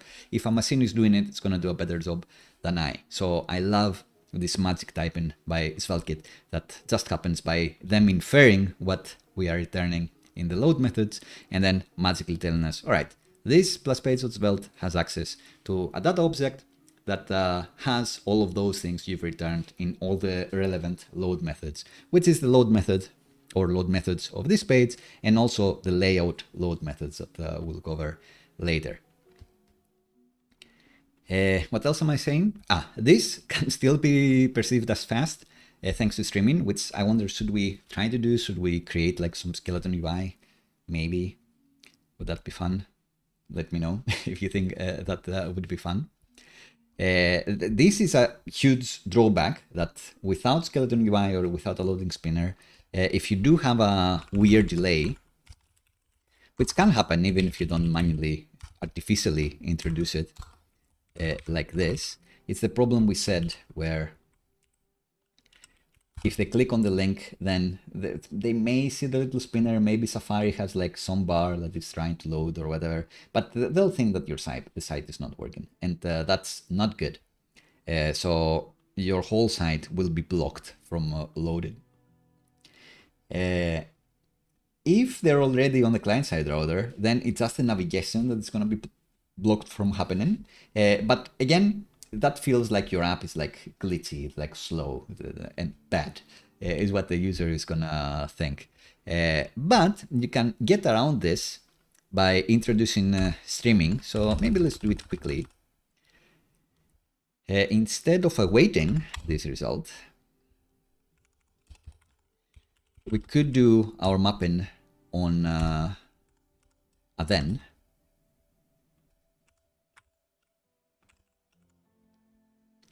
Maybe we didn't get the items out immediately.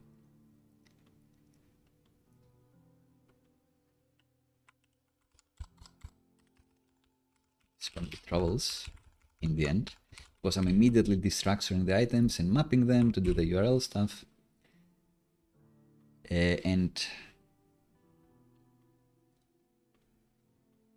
I'm not awaiting them. Let's do the await inside the map in this. So this is a sync.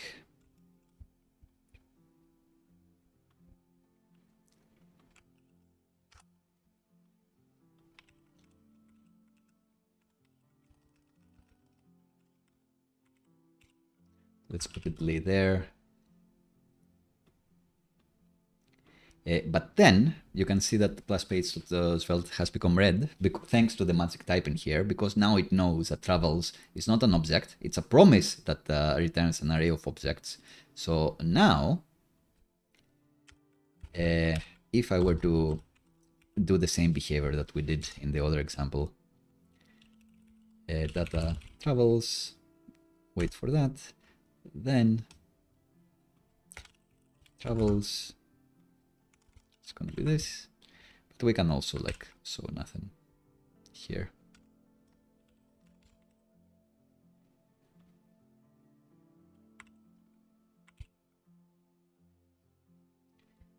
So now you can see that the rest of the page is loading. So at least like when they are on a new tab, when they click the link, like the app does load, like they can actually interact with it. But the stuff that is going to be slow to load will appear eventually. So that's much better. At least they don't think that your app is not working. And when you click the navigation again, the navigation happens immediately. And it's just these things that take a while to load. And if we actually introduce skeleton UI, then we're golden, to be honest. Do we have like skeleton here? Maybe we should have it. So we have the, what do we have? The travel card. Like we can have like a travel card skeleton.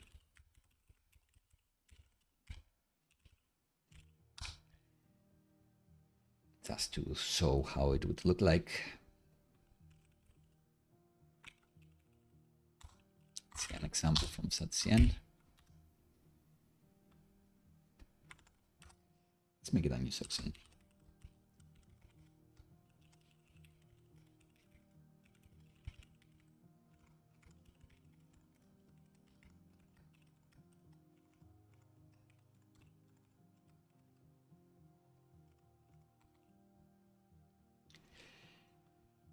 I think on the skeleton thing, it's just passing like width and height stuff.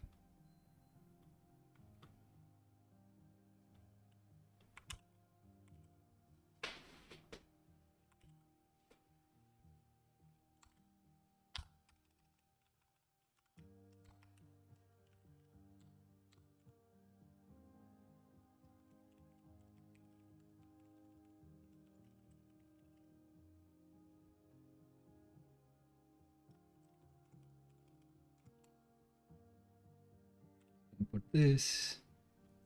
Let's say that here, not here.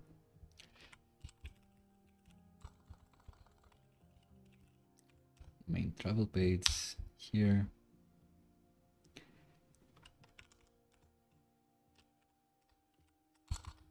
We want then to be its own thing. And until then, we want the travel card skeleton.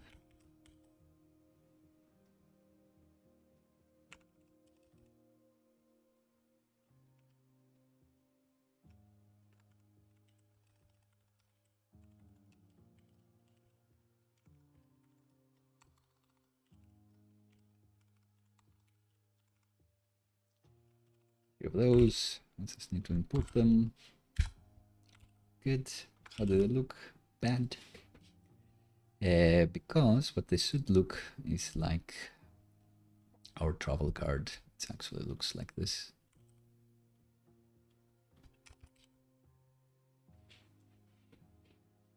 So this can be a div, I guess. And instead of an image, it's gonna have this on the left. And then it is gonna have like another div here, I guess. It's like 3 items.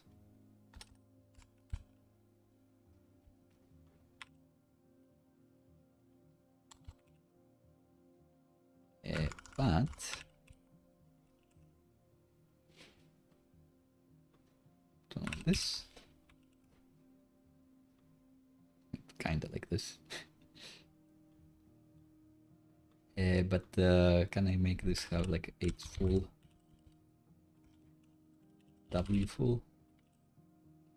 Not really.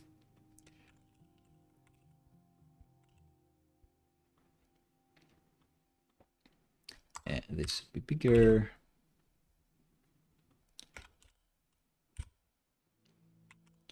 And also have a little border.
All right, doesn't need to be like the best thing ever,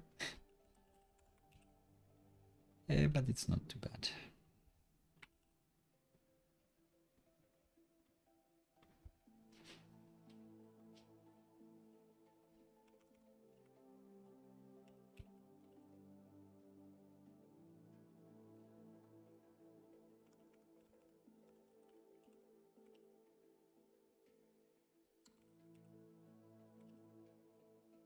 Right, so skeleton UI, try to make it actually reflect what you're showing here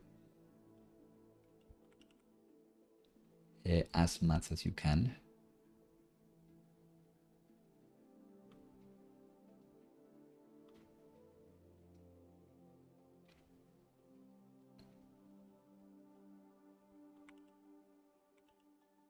But for now, just to prove the point that if you are using streaming, you can still get this nice effect where you're rendering the skeleton UI until like your app responds immediately.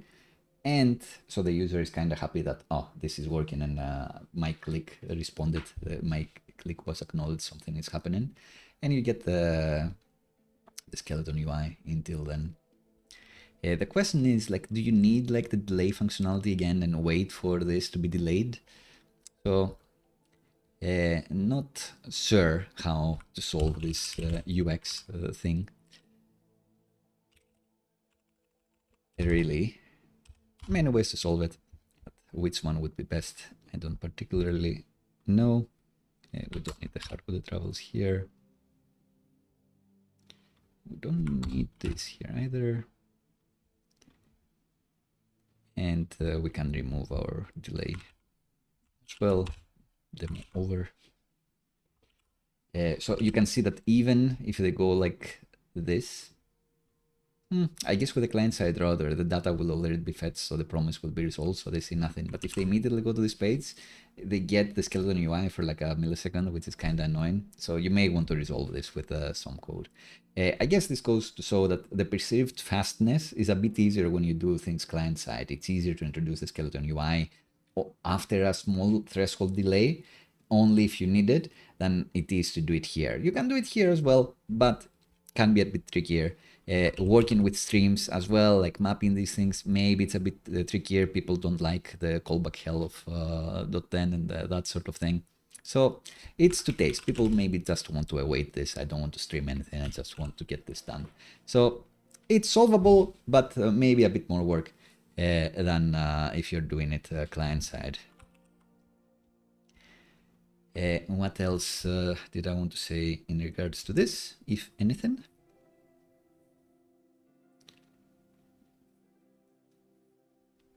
Oh, we did switch to this.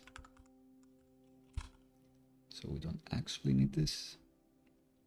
When is it good? Last thoughts.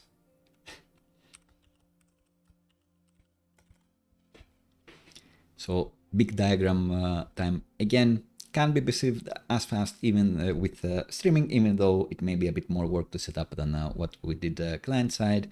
The typing is essential. When we switch to streaming, SvelteKit knows that our travel items, they're now promises of travel items. This is amazing. I don't want to type things manually. I want the framework to do it for me. The client's browser, the user's browser, is going to be doing less work. We're delegating a lot of the work on the server. That's great. We're not overheating their device, and backend to backend requests are usually faster. Will always be faster, to be honest. And we're adhering to HTTP standards for free. So if we were to introduce pagination, for example, then if you're doing things on the server, you are more incentivized to just solve it the way it's supposed to be solved before client-side JavaScript and stuff, by respecting search params and patterns like this that have worked for 20 years and will work forever, regardless of framework. And that means the user will be getting the expected behavior for free. We've talked before, they'd expect if they're on a dashboard in a specific page with specific filters, they want to copy that URL, paste it to a colleague on Slack, and the colleague should be able to open it and see the exact same thing. They don't want a state mismatch. That is easy to get wrong with client-side code. If you are adhering to those standards on server side, you probably get this for free. The way you've solved the pagination server side will make shareable URLs also work.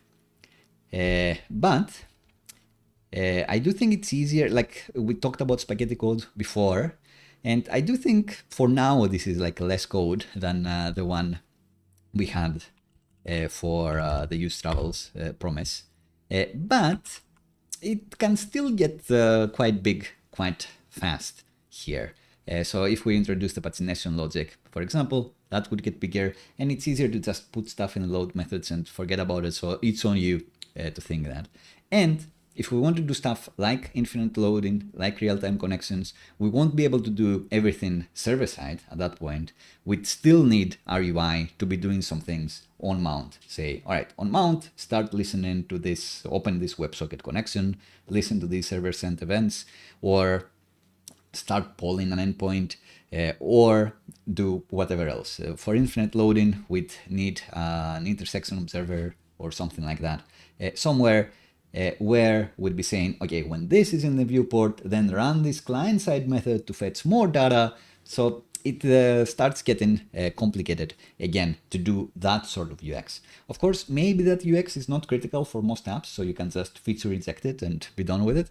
But if it is critical, like Instagram without the infinite scrolling would not be Instagram. You just want people to just go back. Then again, Instagram nowadays is more like TikTok, but like you incentivize people to just see a story and move on to the next one or like slide up. So no infinite loading as a pattern. Challenge every pattern is what I'm realizing here.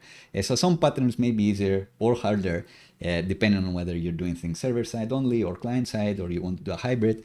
But sometimes the designer will tell you, listen, I want infinite scrolling and it's for this reason. And then as a good engineer, you should discuss and find, is this a good reason to actually implement this? Like you should feature reject anything or challenge anything that adds more code, because more code is harder to maintain. But maybe the case is good and you need to deliver what is being requested. And if what you need to deliver is infinite loading, then on top of all your server-side code, you will need to introduce some client-side code anyway. While if you just had solved with client-side, you'd be like, oh yeah, I just do this and fetch more data there, and everything is right as rain. Also, we can't get away with static hosting anymore. That's something that we could have done in the previous solution. We could have deployed to Cloudflare pages. I guess we can still deploy to Cloudflare pages, but even like more static, just put things on an S3 bucket, like a GitHub page, like anything. You don't actually need the server. You could statically build the SvelteKit app and just let it be. You can have load methods and still build a static app with SvelteKit, or have specific routes be statically built. But that means that you'll need your build step to run in response to your user doing something. So if your client was going into any one of the records that they have, or if they added a new record, then somehow you'd need to trigger your app being built again, because your app wouldn't know. It would be fetching all the records the first time it was built, and that would be the deployed app forever until it gets built again. So even though it looks like we're doing an API call here, and we're only doing it at build time. When the user goes to the page, we're not doing an API call again. This never fires again until there is a next build. And that's a problem with static site generators as well. Like, when do we rebuild the whole app? If it's a big block, maybe the build step takes a big time to actually happen. So that's a concern there. So even though you can do it, it introduces some things like, will you have like a webhook that fires every time a new record is fired, and then your CI is going to be building again? That build is going to eventually cost you money because you don't have unlimited time to run GitHub Actions or whatever you're using there. It's going to take a while to build. The bigger the app is, the longer it's going to take to build. The caching issues may come into play. It's going to get trickier to do it statically, and if you don't want to bother with that, it means that you won't be able to use something like an S3 bucket. You cannot deploy to an S3 bucket at that point. You will need something that is able to do some server-side code execution, whether it's a long-lived node app or serverless functions and whatnot. Which are usually more expensive. The free tiers of those are usually bigger, smaller. You can get to those limits faster than you can in a cheap S3 bucket. What else did I note here? The native mobile app will need to reinvent the wheel to interface with your storage, which I guess was the thing before, but it's more relevant now that you have your own server, you're doing stuff server side. So you may be thinking, if I'm doing stuff server side, can I do something to make the interfacing of my mobile app easier? Like, if I know that I only want to order these by minus travel that, like, can I have an API that does this for me, or do I have to replicate it in the mobile app as well? Remember to like keep the sorting consistent and whatnot in two places. And the answer is yes, your native mobile app will be interfacing with PocketBase, so it will also need to remember this is how we do the sorting for the latest things or whatever you need to do. If you change it for your web app, you should talk to your native app, the mobile app engineers, and say, we're changing the sorting for the mobile app, and then you need to go cut a new build and request permission from Apple, and then in 2 weeks you'll actually have the same sorting across your web app and your native app finally. So that's a real problem that may exist, but for now we won't go into further detail for that. Let's just say your native mobile app will also be talking to PocketBase in ways that look very similar to the way your web app is talking to PocketBase, and it will feel like there is a way to like merge those things together, have like an abstraction layer of sorts, so you don't need to repeat yourself, you don't need to be syncing stuff across the one app and the other, the engineering teams, like how do they communicate? It's a big issue that you may run into if you do have this flavor of server-side loading for your SvelteKit app. And I think that's it for this section. We will do a bit of refactoring here, kind of to tackle my load methods are getting too big, but they are going to help us later as well. So something that we've shown in previous live streams. Let me get a sip of coffee.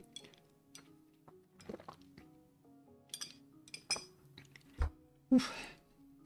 Apologies for that. My throat is getting a bit dry. So let's set the timestamp as well.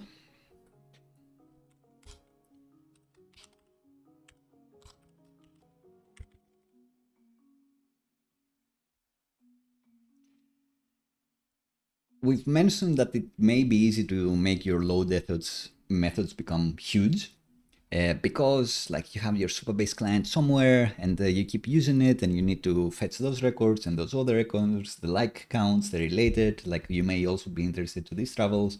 It may be easy to have your load methods become quite big and unmatchable. And a way to separate concerns there is by doing my flavor of dependency injection that you can do with SvelteKit, by adding stuff in the locals, which I really like. It's something I miss whenever I do Next.js stuff, that they don't have a locals object or equivalent, where in your middleware you can just put in everything that you need, and every time you need to get something out of like Supabase, you can fish Supabase out of the locals or the repo out of the locals and then use that one. In Next.js, you need to like recreate the Supabase connection every time. Anyway, that's by the by. In SvelteKit, you can do that, so we will do that. What I'm talking about is introducing the concept of repos. And we can say that in our lib directory, for example, we can put things in our lib server directory if we want to be sure that they only run server side as well. But in here, let's just do repos actually. Let's say that we have our travels and we have our travels repo interface server.ts. And this is going to be exporting interface, travels repo interface. And all I want, I guess, is a get list.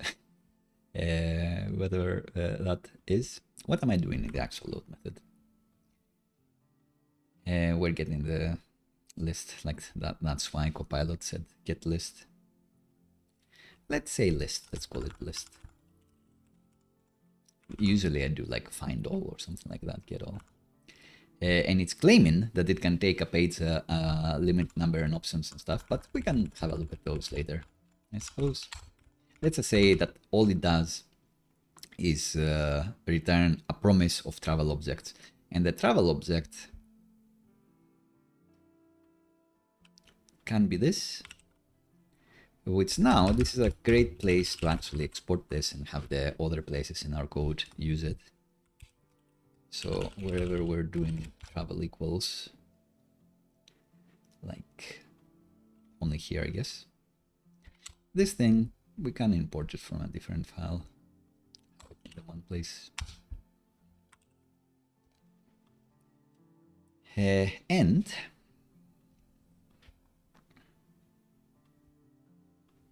I guess in here they also want it, but we won't be doing anything in this load method. In fact, I'm gonna steal this because this travel repo interface, we're gonna do a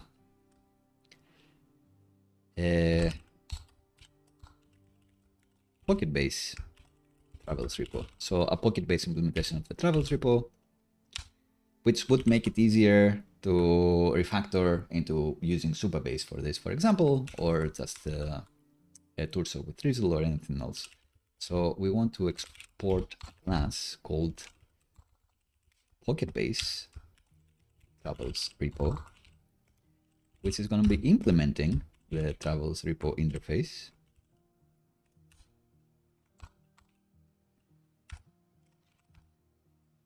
And it's going to be doing, come on, Copilot. Kind of. Okay, so it's going to have this method. It's going to be doing this. Yes, you don't need to type it again. And what we'll be doing here is using our PocketBase connection, querying the travels collection.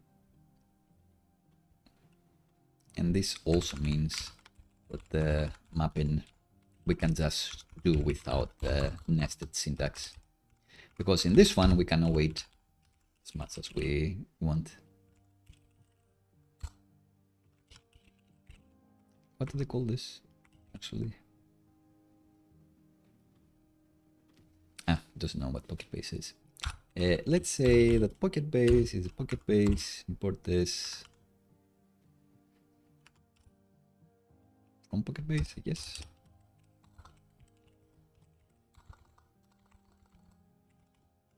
PocketBase client. What's this? It is this. Okay. So can I import it as a type actually?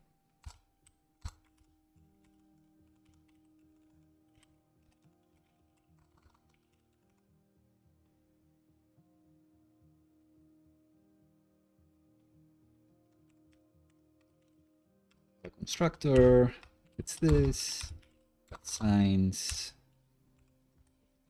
or local PocketBase to it. And then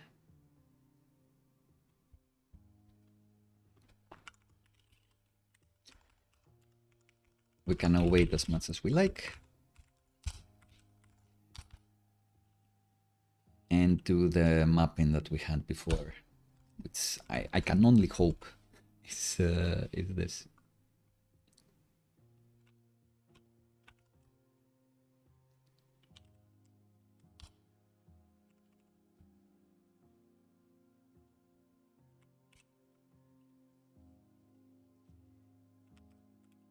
And now that we have those things, we can go to our app.date.ts and declare that actually in our locals, we have we don't have a user. We have a travels repo which implements the travels repo interface, indeed. And we can go to our hooks file, which in our case, you may remember from previous streams, we are sequencing quite a few methods, quite a few handles. But on this one, we're not doing auth, we're not doing anything else. We're just sequencing the dependency injection handle, which you could just be inlining, actually, if you really want. But what I'm going to be doing here is in the event locals, I'm going to be adding the travels repo. It's going to be a new PocketBase travels repo, which of course requires a PocketBase connection, which we've seen how we've created here, like this. So that's the same thing I'm going to do here. And it's going to be just one connection we keep passing around. And import this.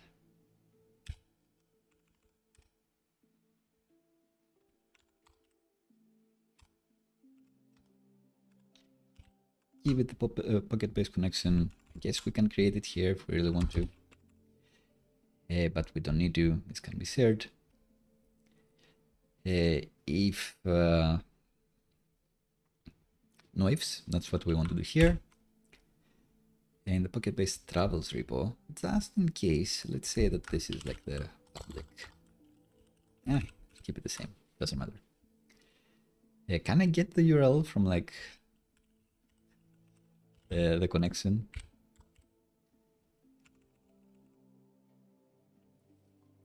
It can also build the URL there.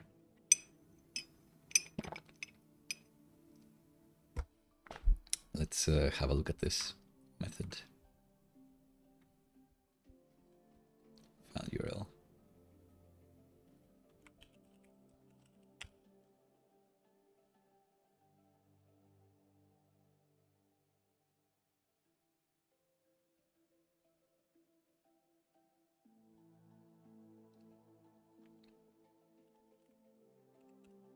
Instead of us doing all of this, we could give it the ID.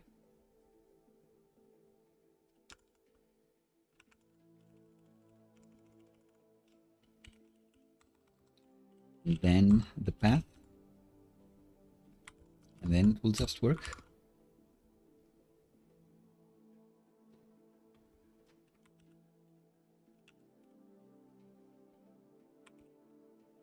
Maybe. So this doesn't need to worry about this.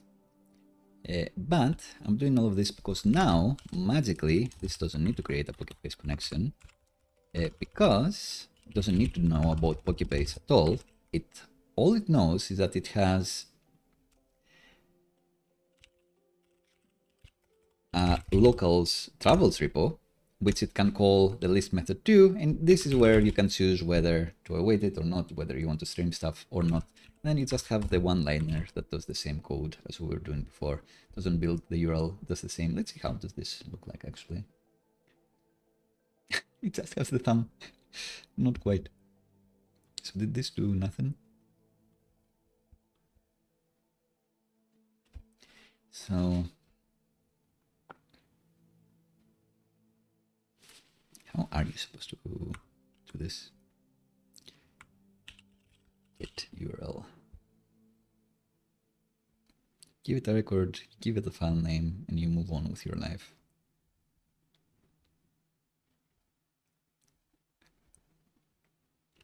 Do you need more of the record itself?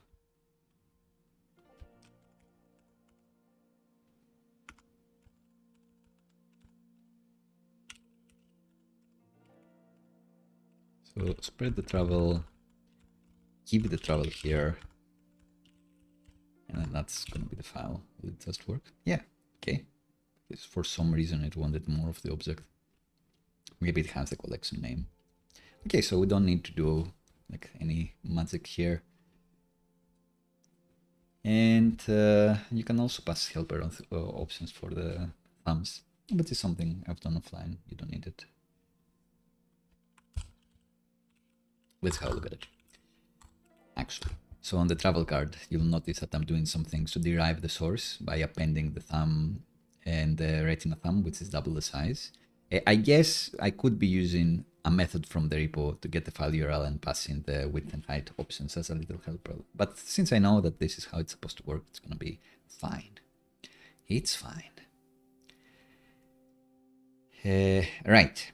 So we did all of this, and we have this separation of concerns, let's say this dependency injection, because we could, if we want to switch to like a torso-based database, which can scale horizontally, unlike PocketBase, which can only scale vertically, you can only have one instance of it, then it would be a matter of creating, like, you know, the torso or torso with drizzle or whatever you want to call it, travels repo, and then implementing our maybe DB, like direct DB, even though PocketBase uses a DB as well. Anyway, you'd have this, make sure it implements all the methods correctly, make sure you have meaningful tests that can do that, and then you won't need to change anything in any of your load methods that are using that repo. All you'll need to change is in your dependency injection handle to say that my travels repo is not the PocketBase travels repo anymore. It's the DB travels repo, or the Airbase travels repo, or the Excel, or Seats the travels repo. Anything like that. You just change it in the one place, and it will magically work so long as you've implemented the interface correctly. This is something Java engineers love, and that sort of engineer loves. And it can feel bad when you don't need to do it. It can feel like if I never need to switch from this repo to another one, if I never need to switch from database to an HTTP API or whatever, then you're like, I've done like a lot of boilerplate for nothing. But if you have to do it once, it saves so much time that then you need to do it. Then you enjoy doing it forever, just in case. And writing these implementations, the interface and the implementations like this becomes kind of fun, like kind of second nature. So it doesn't feel as bad. So if this looks crazy to begin with, I understand. If you ever are like, oh, I didn't feel like doing this, but then I needed to switch from like PocketBase to Supabase, or from Supabase to Firebase, or Firebase to like my own hosted Postgres or whatever, then you'll know how much this time this saves you. And then when you start using it, because maybe it will save you time, you'll be like, this isn't as bad as it looks. Right, so we've mitigated how to get the load methods a bit smaller, and to be fair, I think we can even use the same thing here. So instead of doing like the PocketBase stuff here, this,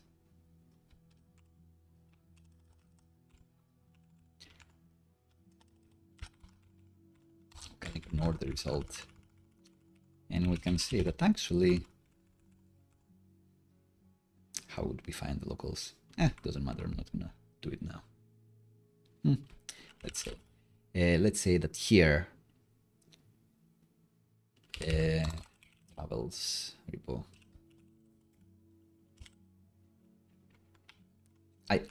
Should I just do it? I'm gonna revert back, because if you're looking at the GitHub in the future, I don't want to introduce this complexity now that I think about it. But just for now,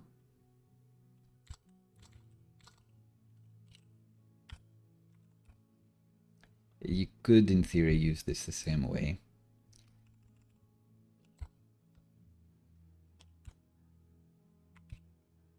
And this should work the same if we do demos client travels. Maybe not.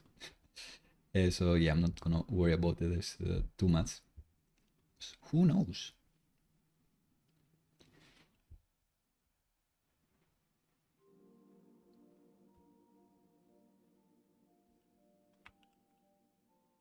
What did I actually call it? Routes demos client travels. So that's correct. That should be something.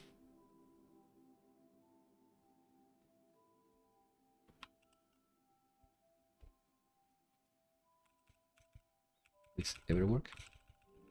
This is how it would work. I'm not gonna debug this because I wanted to pull this back anyway. Yeah, put this here. So yeah, we've somehow broken this at some point.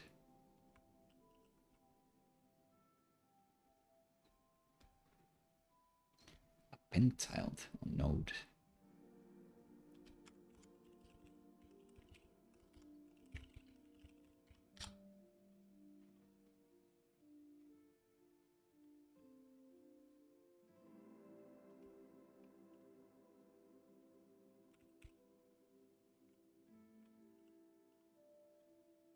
So even if we're not using this, kind of goes crazy. So there must be something else we're doing wrong.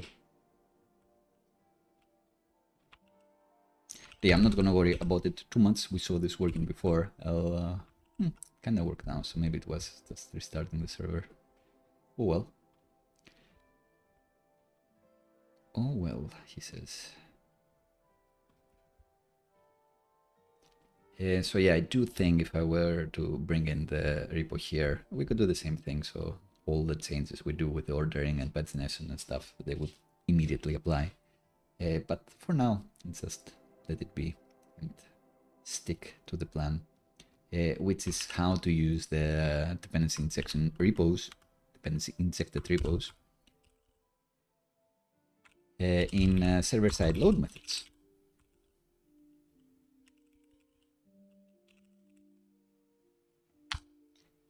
Like this one. So this, you know, it can become a very big method. At some point, you may want to be using a single wait a lot, even though you wish to stream in the end. No problem. Just put it inside an interface. Something implement an interface inside locals. You fish it out of the locals, and then destructure it if you want.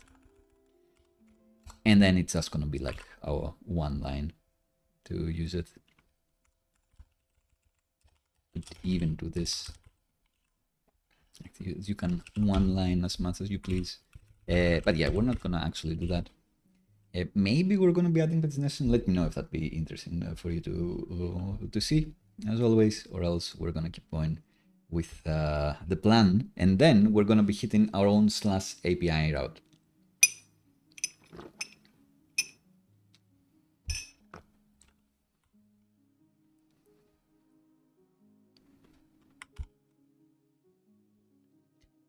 Maybe let's quickly do the pagination example. First, final thing, do the test still pass.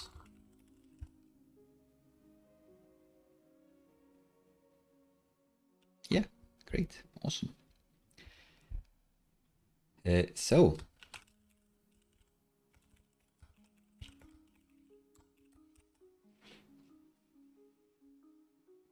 it may take me a while. Do I really want to do this? Maybe. Yeah, just with next and back buttons. Let's do it.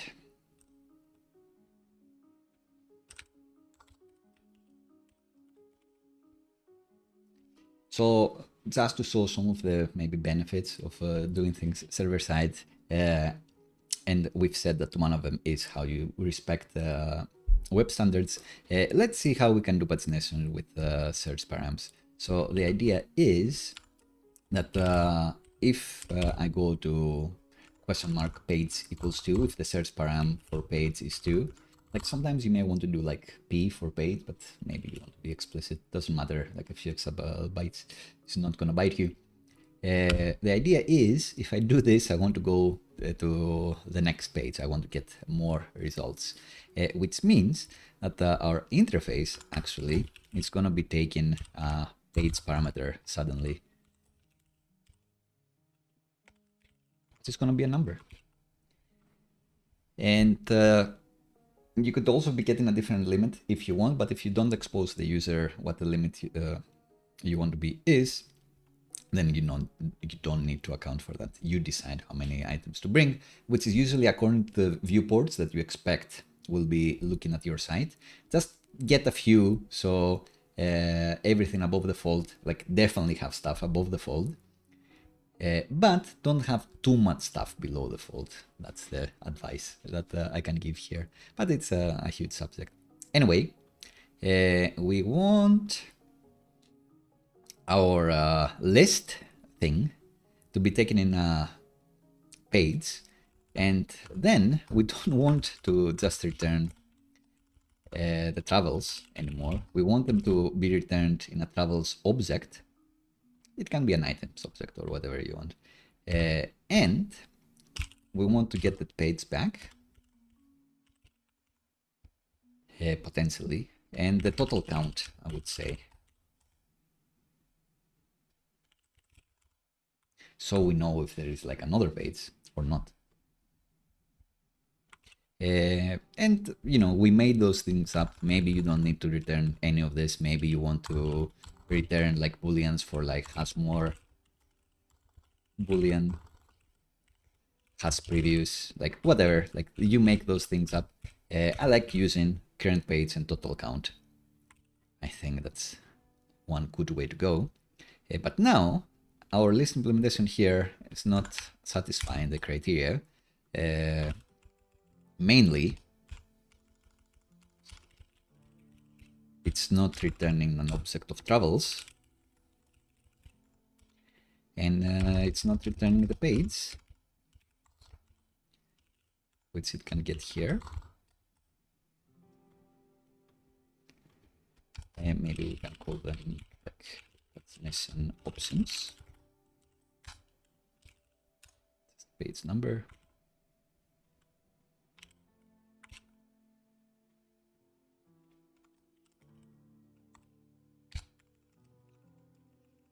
And we want to return page 2. And I guess, does this thing return how many results are in total? Let's see. It's PocketBase. How awesome are you? I think you are quite awesome. Total pages, it says. All right. And total items. So that's good. Like it returns 200 things.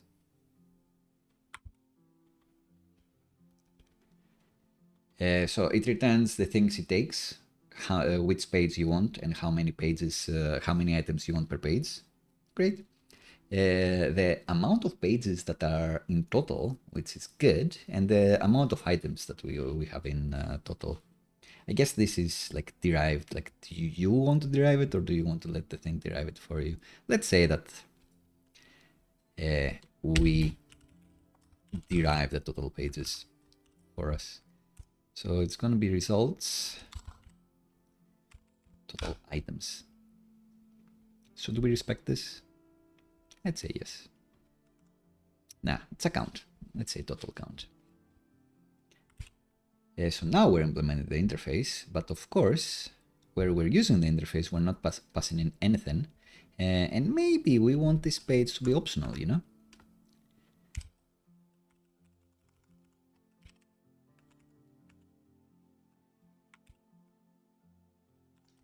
Maybe you want this to be optional. And if it is optional, then this defaults to like 1. And this defaults to the empty object.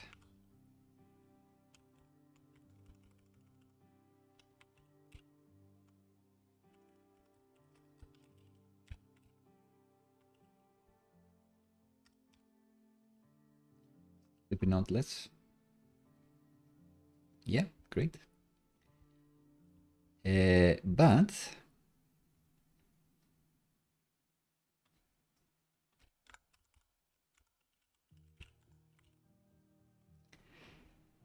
here we need to destructure the travels. Whoops. So I guess then we can make this be, what can we make this be?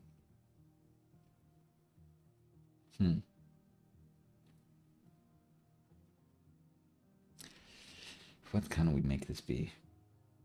It is the travels promise. Should we just call it travels promise? Let's do it with await first and we'll figure it out. Let's structure the travels. It's gonna work. And what we want is to start introducing the page that we want here. So the page is this, and the items per page is this, which could be a const to make it more obvious. Items per page 5. This could also be given here, but I don't want it to be user defined. If it was a dashboard, you'd probably have a filter for it, but not in our case. So now we are expecting a page param, but we're not seeing it here. Why is that? That is because we're not giving it ever. So SvelteKit, every load method has access to the URL object. And we can say that the page is actually URL Search Params get page.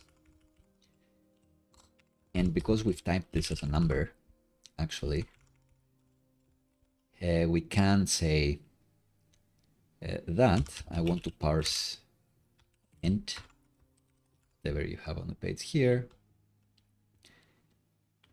or 1. So we can also default here parse int. Of course, it's called like this, snake cased. And maybe just for extra safety, we can get the maximum number between whatever we have here and 1, just to ensure that no one tiki says like page like -15 and then everything breaks. Like if you do this, then you just get the first page, sorry. And we pass the page, good. And now you can see how we actually first page. First page is this, second page is this, third page is this. How did we get? Third page didn't exist. How did -1, -12 get there?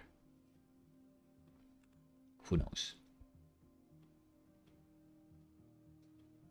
Doesn't really matter. Not a real use case. I just made this up.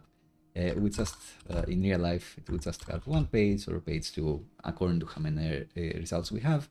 The beauty of working with dynamic data is that they can keep adding records and then more next pages appear. Great. If we want to stream this, then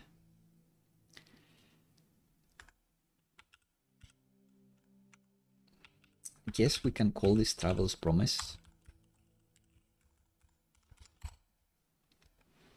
If we want. And then that's what we returned. But then the front end will need to know that it needs to await the travels promise here. And then what you'll actually have is something that destructures into travels. So this will work the same with Pagination, with the skeleton UI, but also we'll have a total count. So at the end, we could render like showing 5 or travels length out of this many travels. But that's not necessarily what we want. What we want is a pagination component. Have like some rudimentary pagination here. That is gonna have like a nav, which I think you're supposed to name with an area label, but label. Nope, HTML nav element area label.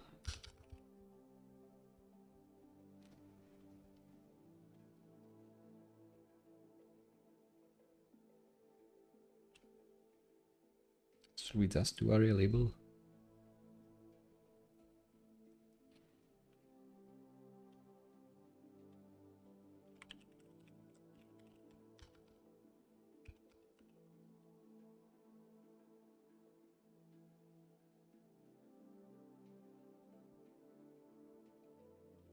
Sure.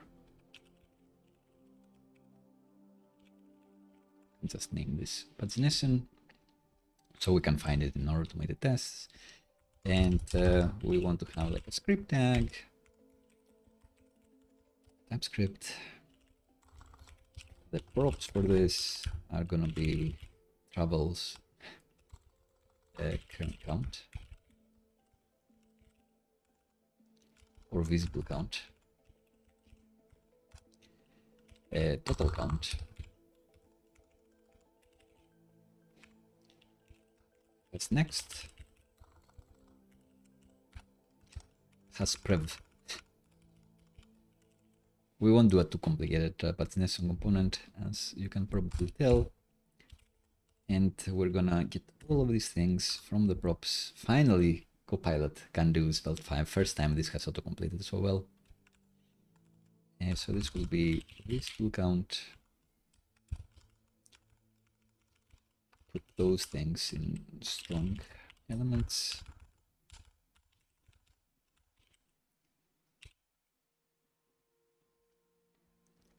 And use them.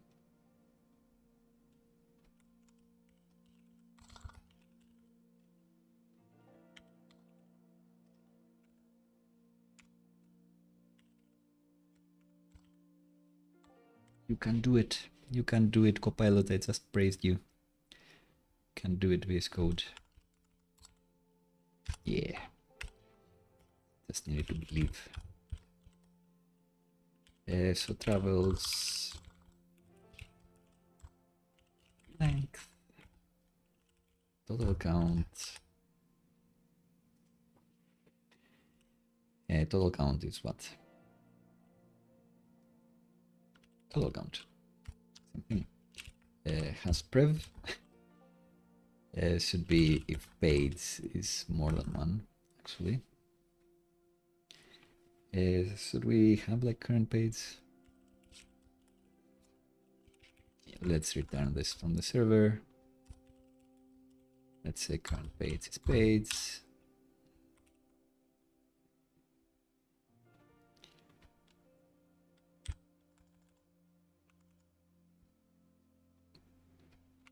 And as next, let's say it's true for now and we'll derive it later. So now this is the one we've been building.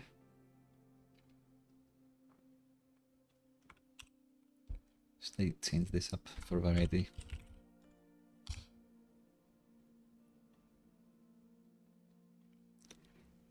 On the latest streams I was doing this on the left. So I'm not sure if it's better or not. What do you prefer?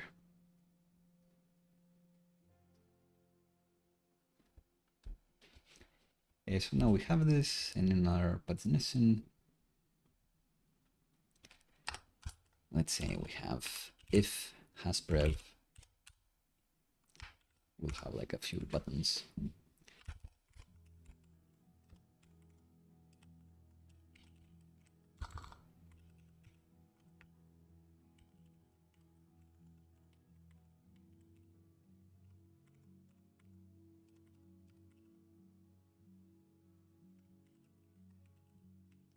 Lexem,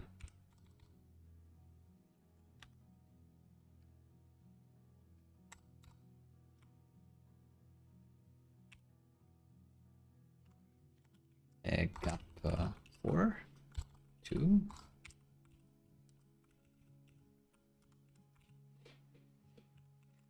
And the buttons, we want them to be, let's in buttons.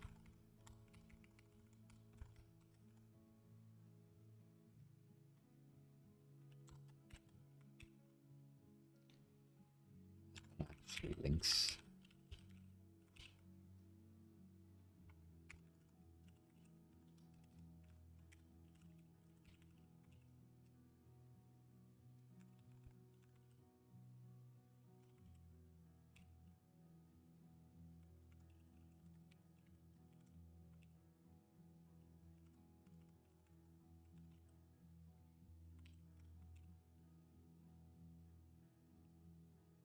And we can put this at the end.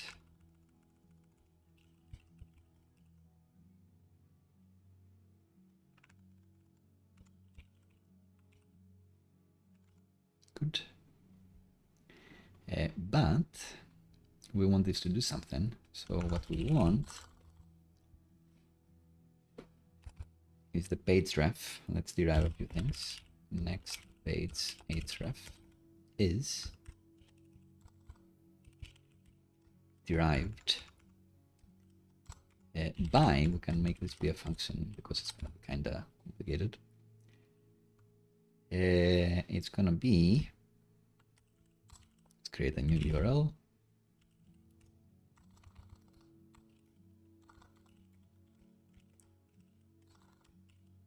We have access to the page store, which has the URL object. And we want to set the page params. This will always be something. So we want to set this to we want the current page. We want the current page.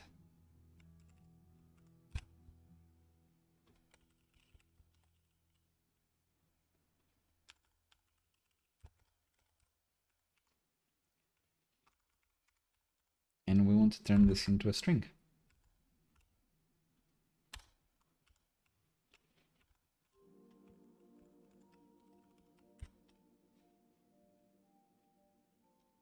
And we can use this here.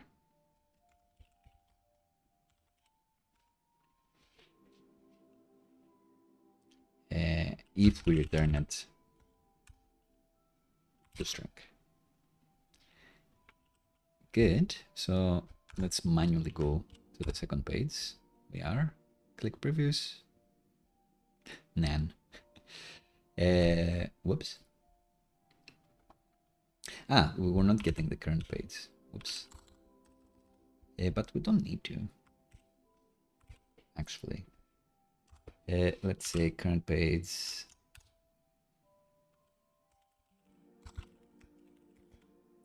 is page URL search params get page or one parse int again.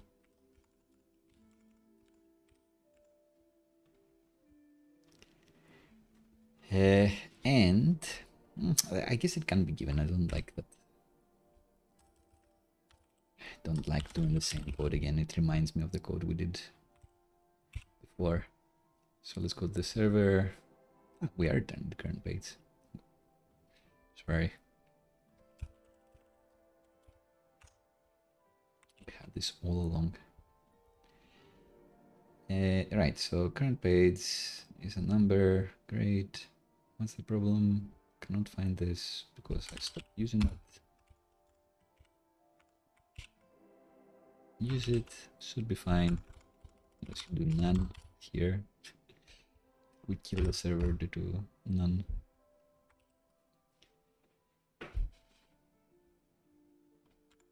Alright, and if we are manually on the page 2, we press previews. Go to page 3. Because this should be the next page ref. Whoops.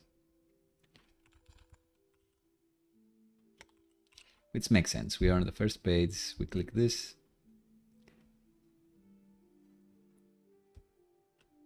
We go to the next page. Great. What about the previous page? Similarly.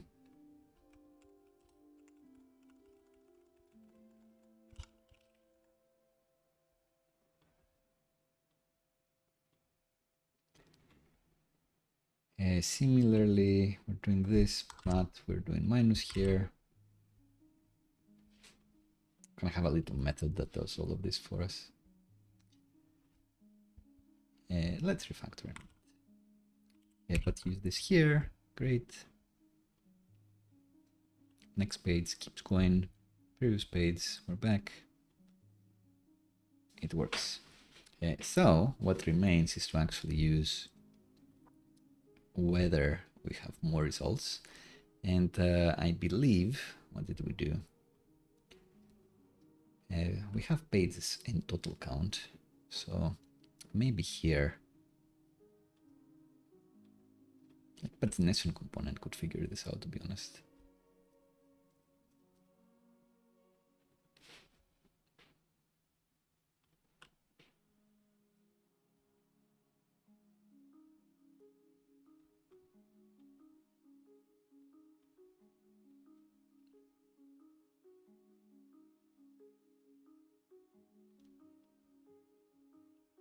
Yeah, just don't do these things. Don't get these. It's fine. You don't need to do this.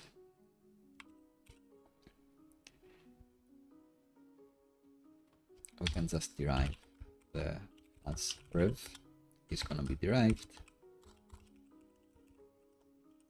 if the current page is more than 1. It has previous. So let's use that one. Get it from the props. And has more.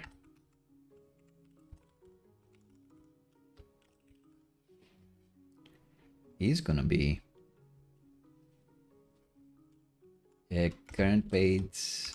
Let's see, GitHub Copilot is usually good at these things. Not visible count. Current page.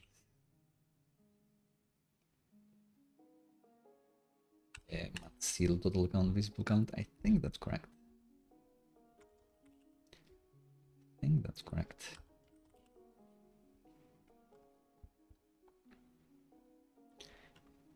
So now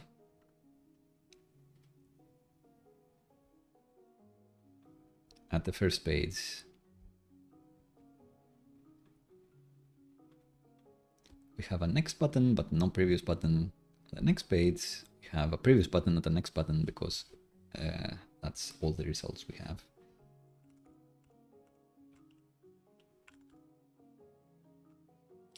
So this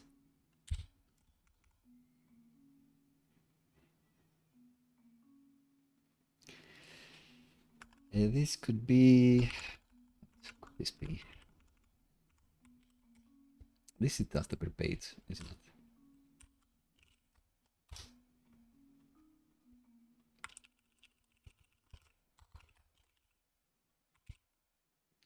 This is just per page.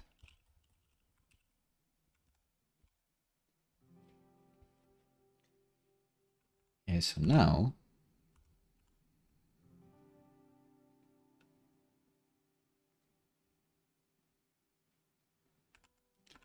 this would be per page times page.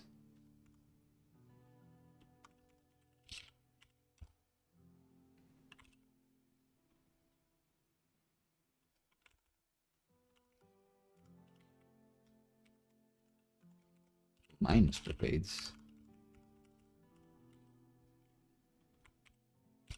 Something like this. So in 5 to 10 out of 10. So in 0 to 5 out of 5. So this is kind of like 0 in text, I guess. So somewhere I need to add 1. Off by 1. Classic error.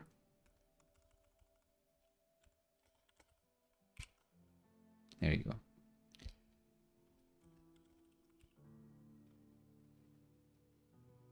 No, this doesn't need +1. Great. Somehow we did it.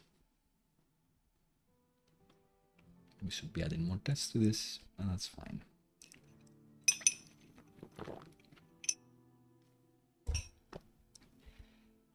Cool.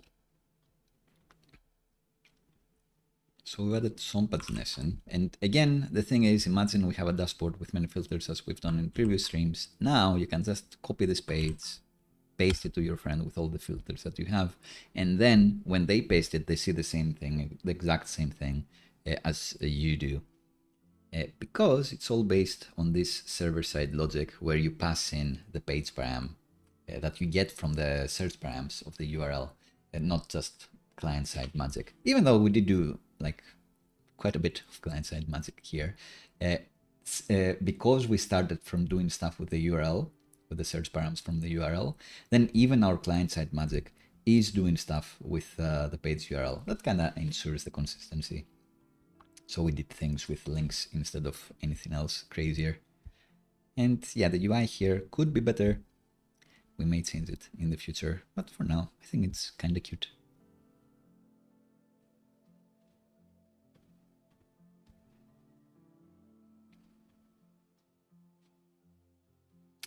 Should the buttons not be flanking this? I think so.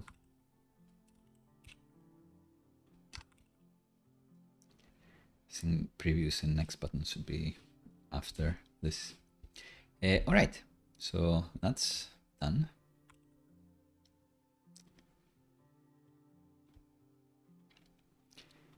Pagination complete.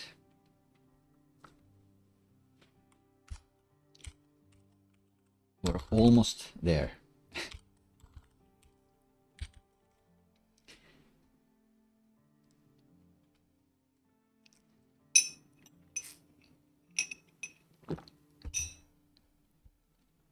Next up, server-side data fetching via our own /API route using plus server.ts routes, also known as API endpoints or endpoints or API handlers.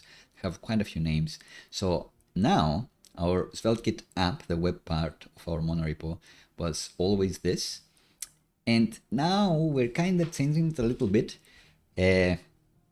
Part of what we have as API routes are going to be under a /API endpoint that other people will be able to hit as well. So instead of our web UI having a load method that is going to be fetching the data for us, even if it's something as simple as this, like travels repo list here, what we'll be doing is hitting a server route that we'll have created. Everything will be under a /API subroute, subpath name, but that means nothing, no magic at the /API.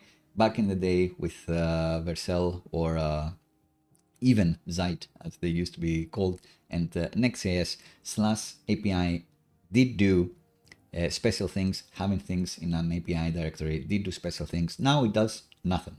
It's just a convention that we're going to use. They did choose that directory name to do magic stuff with for a reason, after all. But you can name this anything. You can name this nothing and just have those API server routes anywhere that you want. But that won't be what I would recommend. You can do something unconventional like having /v2 /API, or you can have something like /API /v2 or /rest. I don't know. You can go crazy with this, but the standard is /API. Just mentioning again and again. This will do no magic whatsoever naming it this. And the idea is that only the things that we have, the plus server files that we have under the API directory, are going to be talking to our PocketBase, to our storage solution, which in this instance is PocketBase, could be Supabase, could be anything else. And by having this endpoint and this extra jump here, then maybe our native mobile app will be tempted to hit this directly, which may be a bad idea, as we've seen with the current app, which was doing something similar. They had a Next.js app, and the mobile app was also hitting the API endpoints from the Next.js app, which is not the most cost-efficient way to go around it. But, you know, sometimes the cost is not the issue. Cost is not a problem. So maybe that's something that you want to do. But the moment you have an API that you expose, you will be tempted, like other engineers will be tempted to just use that. They'll be like, oh, we want to fetch all the ordered travels. Like, has anyone done this? Like, yes, what they do? They use this API. Let's use it again. Let's not worry about sorting. Let's not worry about anything. Just reuse the same thing. And again, if we change our sorting logic, which I guess we wouldn't, but what if we wanted to add recommendations? What if we wanted to add ads, like injecting ads or that sort of thing, which I never would because I hate ads. But I guess if we wanted to add the algorithm, like things that you like, so more of that, then we wouldn't need to do anything to change the filters that we have when we query the PocketBase from the native app to this. All we'd be doing is making little subtle changes inside the API directory, how we interface with PocketBase. We'd be interfacing with our storage solution PocketBase in just this one place, and then everything else will be talking to it, including the SvelteKit app itself, but another, the potential native mobile app that you may have, which is a reason you may want to use this. But let's implement, and we'll go through the advantages and disadvantages after. So how this would look like, it would be similar to this, actually. First, let's create the API route. Let's open the link to the docs to make sure I don't forget anything. So we'll need to create a plus server.ts anywhere, and then export the name of the HTTP verb that we want to handle. In our case, once again, we want to reflect the path that the user, the consumer, would need to hit to use to talk to this endpoint. So for us, it's going to be routes, API, everything will be under API. And then if you want to kind of be REST, I guess you'd have travels, and that's it, plus server.ts. And the request to API /API travels will be getting you a list of all the travels. So this should be a GET request.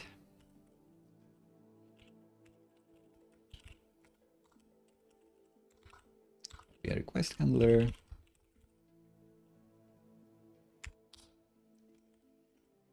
That is gonna need the travels repo indeed. How did you know? And you can just return a response, and I think they have some helpers for you to just return JSON. I think. Yeah, they have. SvelteKit does have a helper to just return a JSON object. So what we want to do is the same thing, like just hit the travels repo, and then return everything. So really, all we need is to just return JSON, the helper from SvelteKit, travels repo list. But I guess let's start like this and see how that will not quite fulfill the spec. And maybe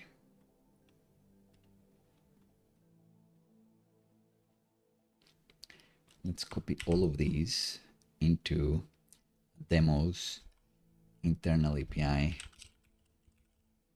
directory.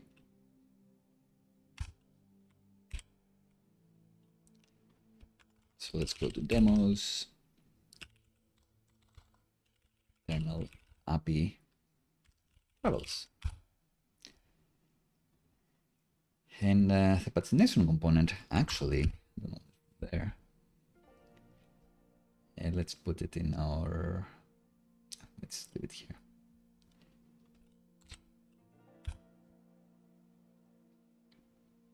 Nah, don't like it. Let's put it in our source lib components move and to bring it in from there,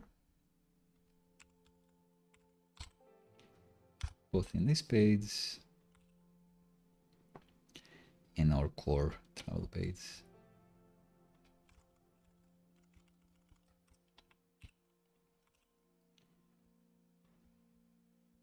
So this looks the same, but it won't for long, because internally, instead of taking the travels promise like this, what we'll actually be doing is forget about what we do with the page parameter just yet.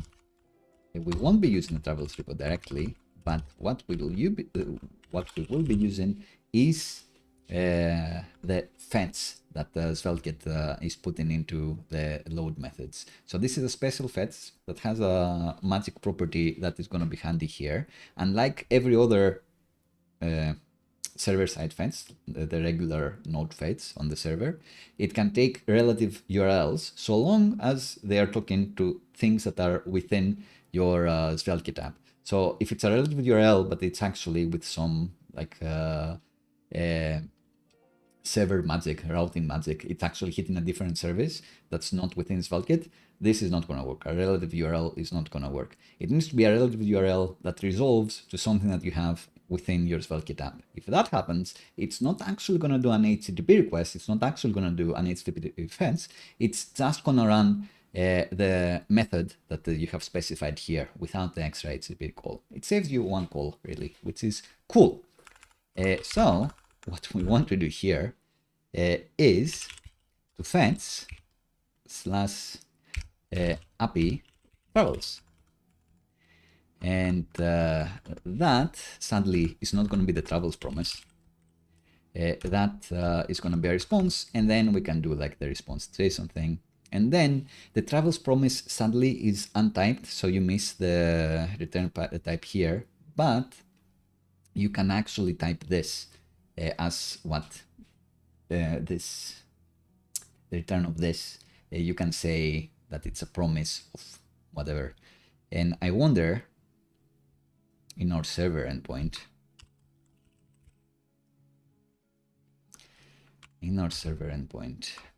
I guess it returns JSON, so I'm not sure. Is there a magic way to infer this? Because as I've mentioned, I hate typing things. Can I export type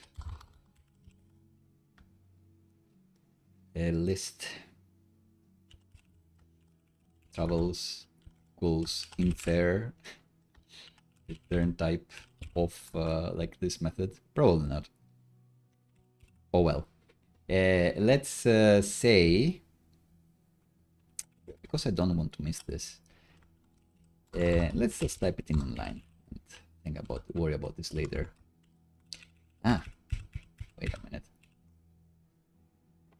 I do think here on the plus server method here, I think I can type this with what I want the response to be. Maybe I'm making this up.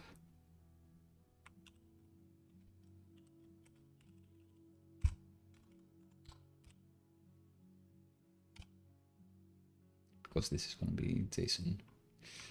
Yeah, not sure. It seems like it's going to be a bit tricky to get the magic request type in here. Sadly. Oh well.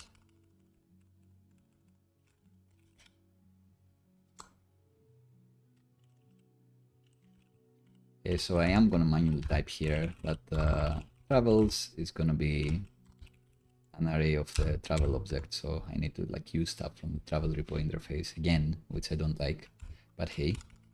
It's also going to have total count. What does it have? It's going to have these things, really. So should I type it here?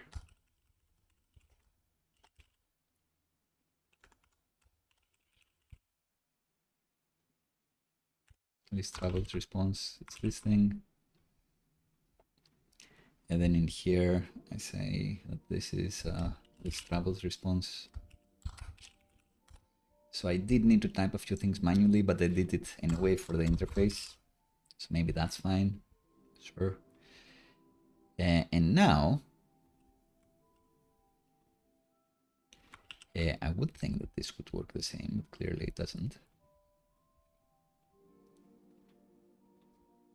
So API travels get request there should be what the doctor ordered.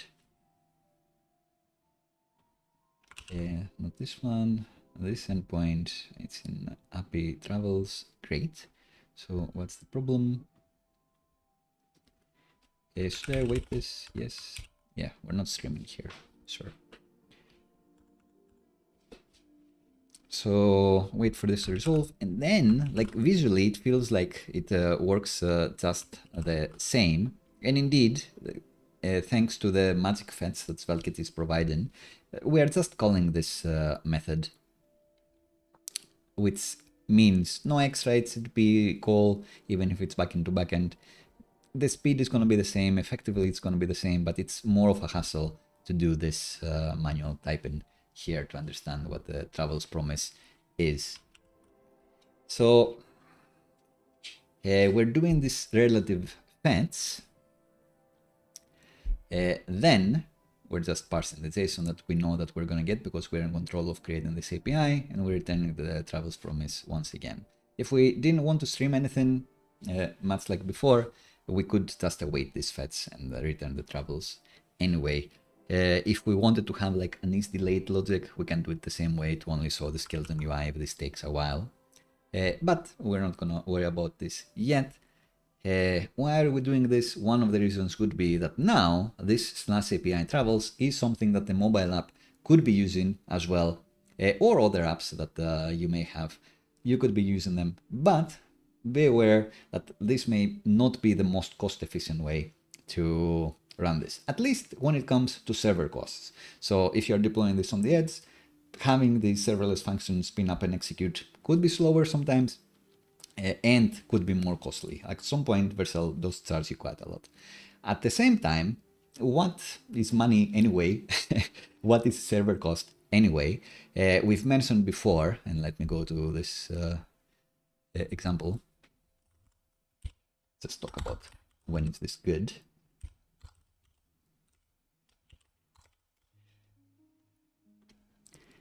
So we've mentioned that this, having your mobile app talk to that internal API endpoint may not be the most cost-efficient thing in regards to server cost, but maybe it saves you on developer time. We've mentioned before that when we didn't have that internal /API endpoint, we'd need our web engineers to be implementing the way to interface with PocketBase, and then we also have our native mobile engineers also need to make their own way to interface with PocketBase as well. And when it comes to the mobile app, they may need to come up with even cleverer solutions on how to interface if they don't want to submit a new version of the app to the App Store every time. So very often we hide those things behind HTTP calls, behind other APIs, so we can change the APIs that we can deploy anytime without Apple's approval or anything like that, without needing to change to upgrade the version of the app that the users have installed. It's also better for the user because the apps are quite big, they may take a while, and users like to ignore updating the versions of apps as well. So if the apps are hitting an API endpoint that you have, then it's benefits all around. And that can save you a lot of time and therefore money, even if it's just yourself that is developing something that has a web app and a native mobile app. It's gonna cost you more time, which is money, to implement two ways to talk to your Supabase or PocketBase or Airtable or whatever you have. If you've abstracted this under an API layer, that's going to save you time. So it's going to save you money. So what if the server costs are a bit higher? Maybe that's worth it. So good to know. Again, we have the thing that backend to backend HTTP requests are faster than doing client to backend requests. And SvelteKit has this magic where it will be able to accept relative URLs and then figure out, you're talking to myself. So I'm not going to do an HTTP request. I'm actually just going to run this method. So zero latency there. The magic typing does exist on the server endpoints, but I'm hoping there is going to be a way to like infer what JSON this is returning somehow. Maybe that's already there and I just don't know it. So when I'm consuming this API here, I don't have to do as promised in this thing I made up. I can just say that, this is like the whatever we're doing with the paid server load here. This is a promise that's like this, or like this. Something that SvelteKit has magically made for me, like the paid server load. I wish that existed for the endpoints here. Maybe it exists and I don't know about it, but I don't know about it. And it doesn't seem to be. So if I don't do this, then I lose the magic typing that happens here, where my front end knows exactly what travels promise is, and therefore that it is a promise, it needs to be awaited. Once it resolves, it has travel objects, an array of travel objects. It also has the total count. It has stuff like that. I don't need to type this myself every time I change something here. So if I change this to be like await this, then even though I called it promise, SvelteKit will know that this is not a promise anymore. And even though I can await this, like I wouldn't need to. Am I on the correct thing? Probably. I didn't save. So now you can see that there is like a tiny highlight. You can just barely see it, signifying that this await is meaningless. It will never be used because this is not a promise anymore. So, you know, just a little touch. There are more ways that the magic typing is going to help you than this for sure. The other thing that we forgot is that we didn't proxy through the next parameter. So no matter what we do, if we actually go to the internal API, demos, internal API travels. So this always brings the first page back because we also need to proxy this. Therefore, not only do we need to ensure we pass this through,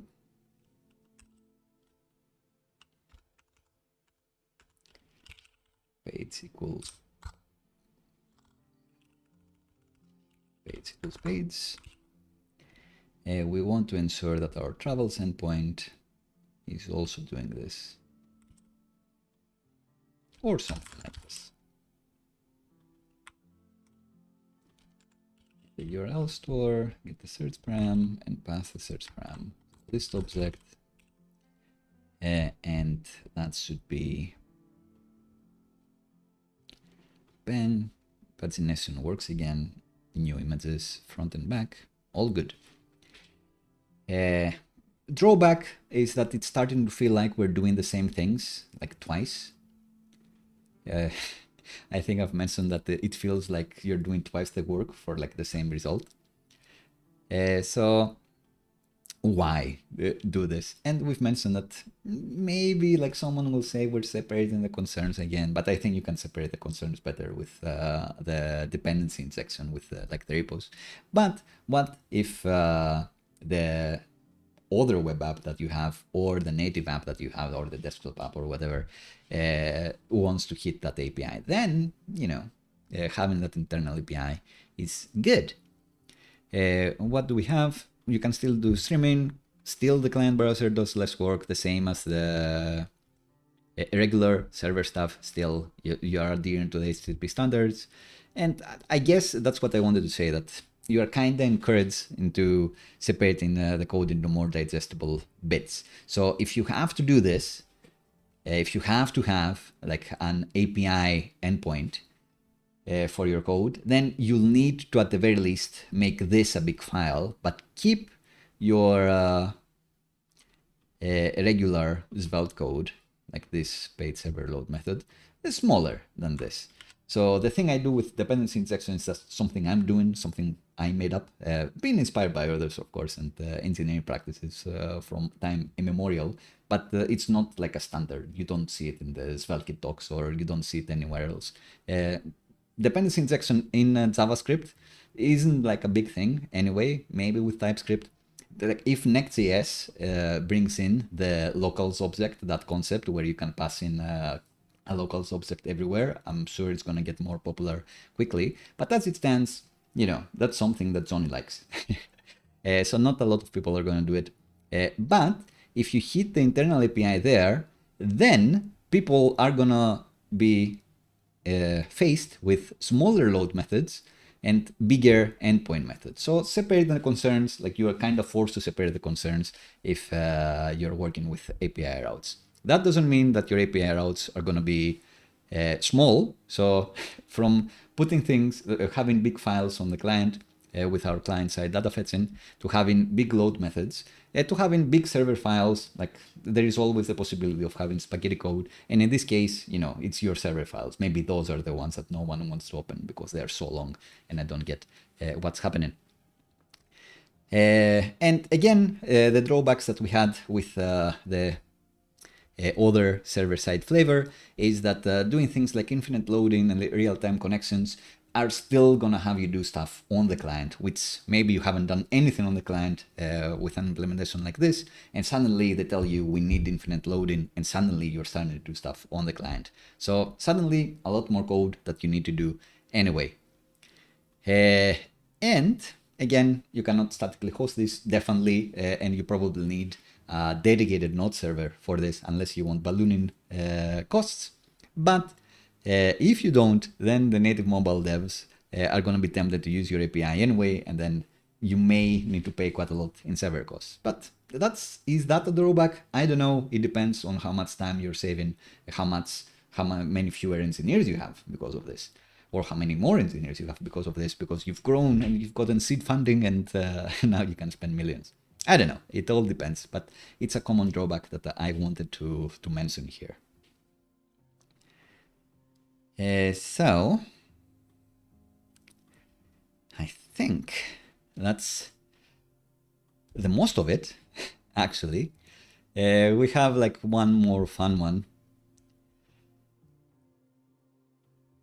And then we're done.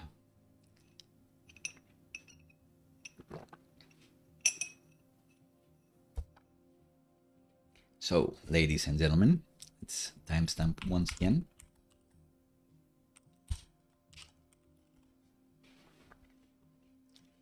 Final step, if there was a meme about, big brain, maybe that would be the way to flow.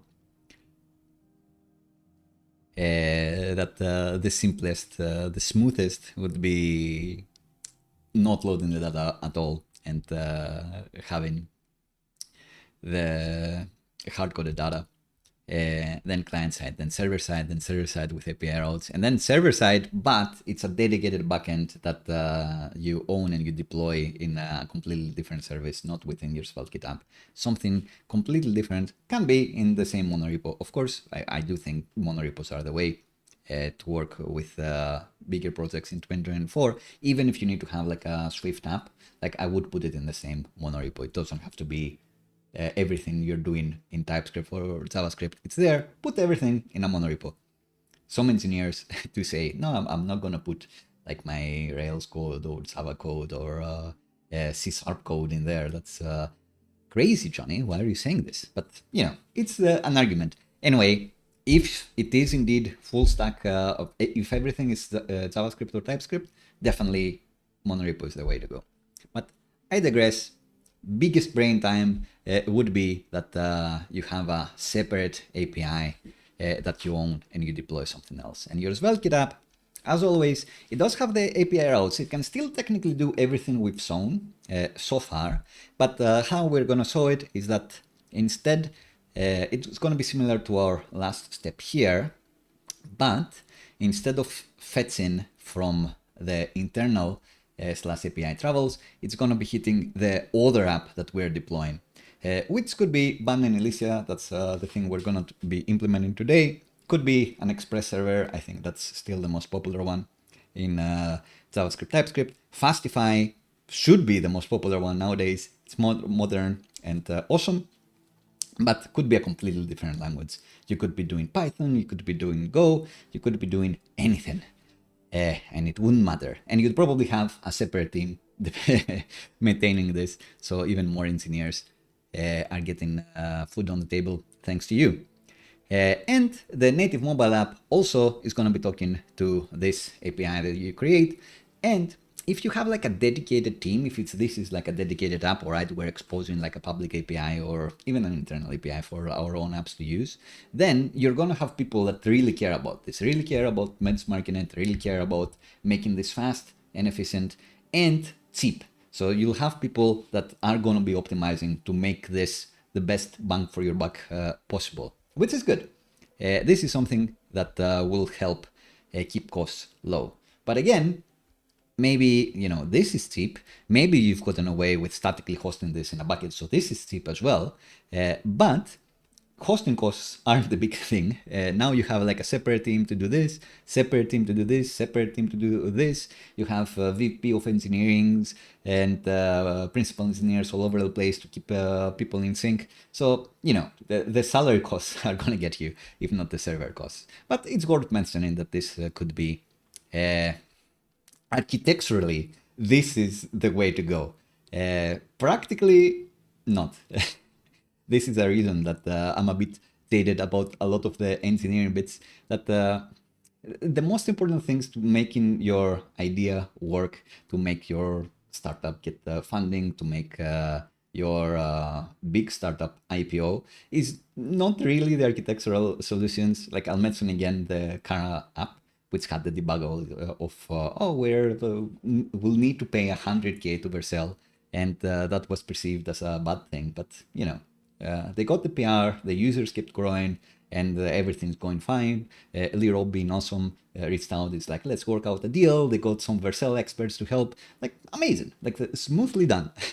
Even if they went with like this thing that maybe like in retrospect on threads, they'd be like, oh, they shouldn't be doing this. I see this as a success. But if you were on the engineering interview where you are supposed to design this and you said this, someone would have said, well, we don't want to pay 100K to Vercel. We'd rather pay 110K to solve this problem internally by having like extra teams to work on this. Anyway, I digress. Let's see how this could go if we were to build a server with Elysia as well. This is a big benefit as well if you want to have a public API. So maybe speaking of threads, now they have a public API, and I don't know if they created like their own separate API just for the public stuff, but I'd say probably not. But who knows? In any case, if you do have an API, especially if it's with something like super modern with Elysia or Fastify, they have great Swagger integrations. Swagger, you may, even if you don't know by name, you will know once I open like an example here. Maybe not. I should have picked up another one.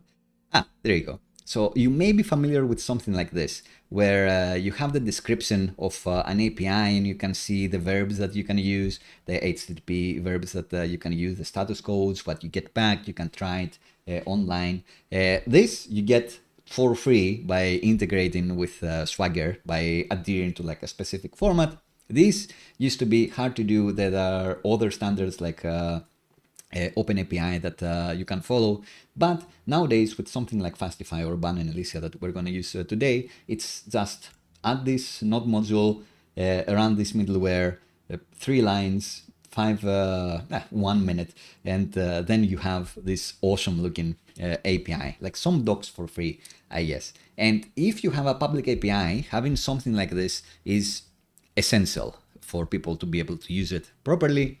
And even for internal stuff where you don't really care about branding as well, like you don't care if it has like some clutter there, if it doesn't feel your brand, patterns, your design Bible and stuff, you don't care, it's just internal. Like you just added 3 lines of code and what you got is something that your internal people are able to use and figure out how to get things working, which is better than you needing to update and documentation manually for sure, not having any documentation at all, requiring people to look at the code to understand what's happening. So not good. So getting this for free, essentially, by having your open API is great. I'm sure there will be like some middleware or something that can scan your SvelteKit app and look for API routes and then create something that fulfills the open API spec and create a Swagger of it.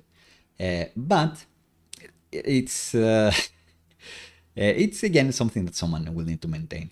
But for dedicated bucket-only API servers like this, there's going to be first-in-class integrations, and you'll get this with very little effort, and it's going to be awesome.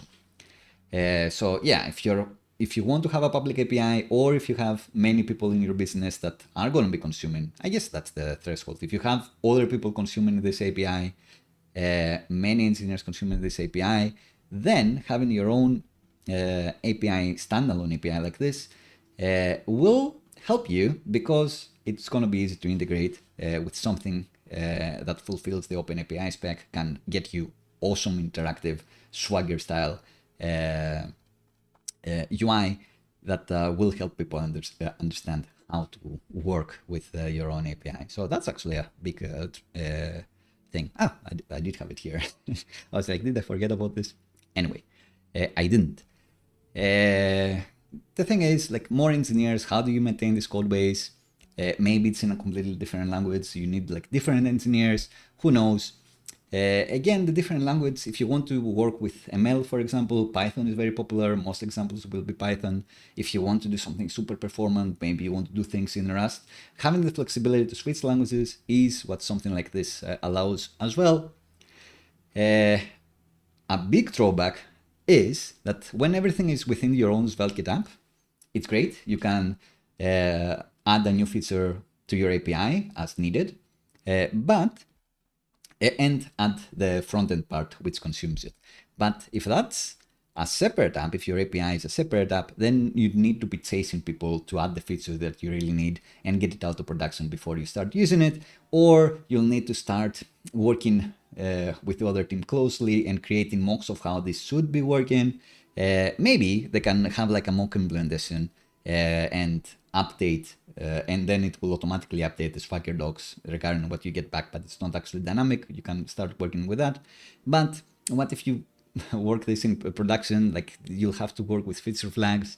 There are other ways to solve this, including GraphQL, including other packages that are all about having contracts with backend and ensuring that the responses you get fulfill the contract. But it's another hassle, it's another step. Before, if you had everything in your own SvelteKit app, you'd know, like, if your localhost version, the thing that you're running now, can use a feature, the feature exists in the API because it's the same code base. They're going to be deployed together, everything's going to be fine and dandy.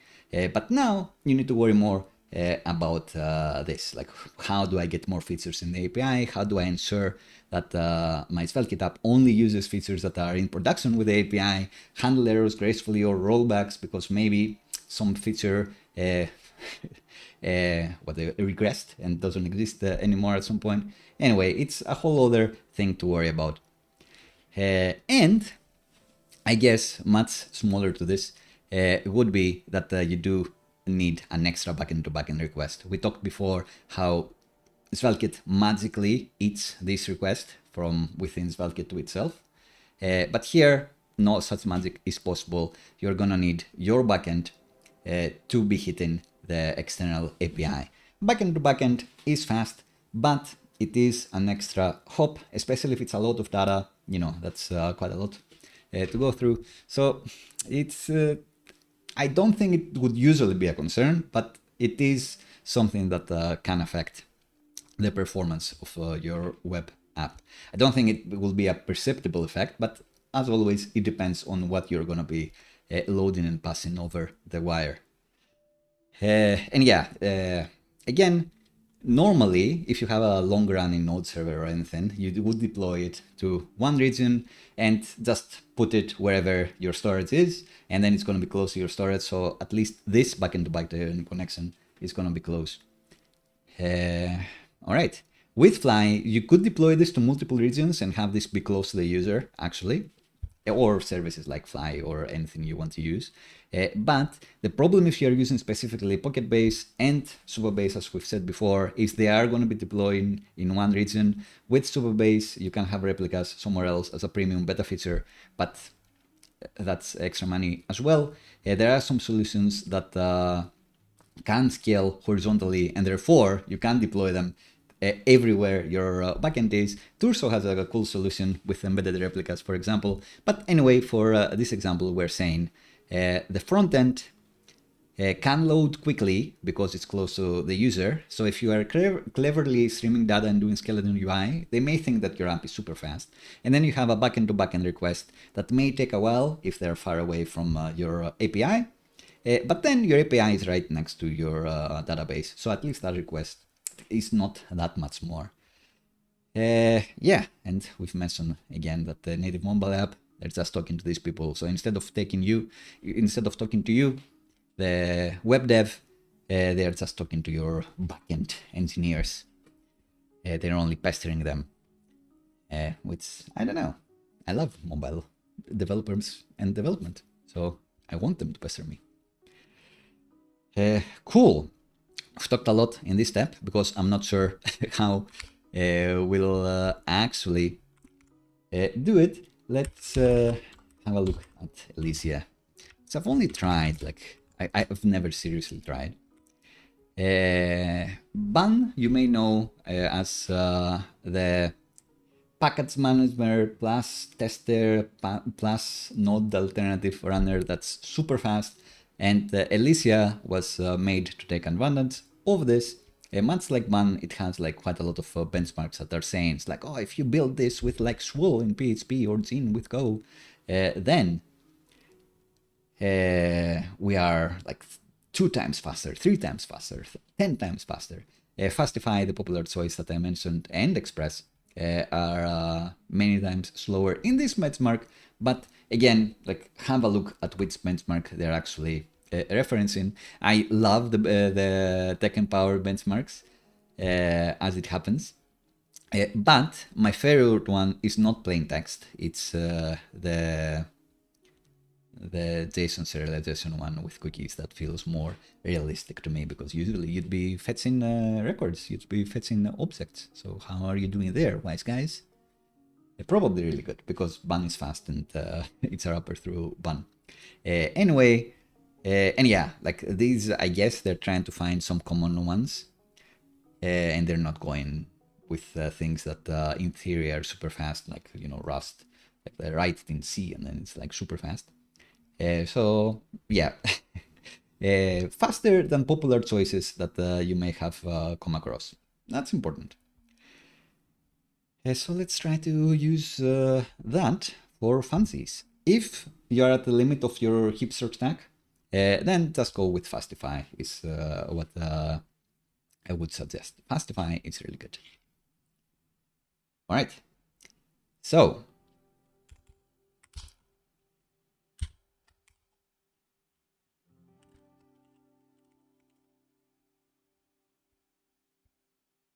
wow, we did actually make it all the way.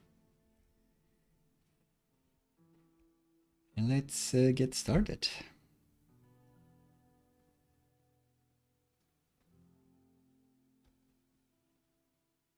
It says getting started, and then it also doesn't tell me to get started.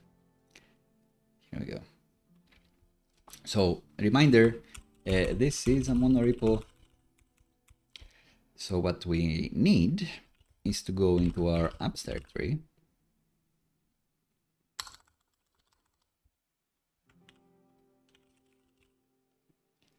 Maybe here. And ban create Elysia app, let's call it API.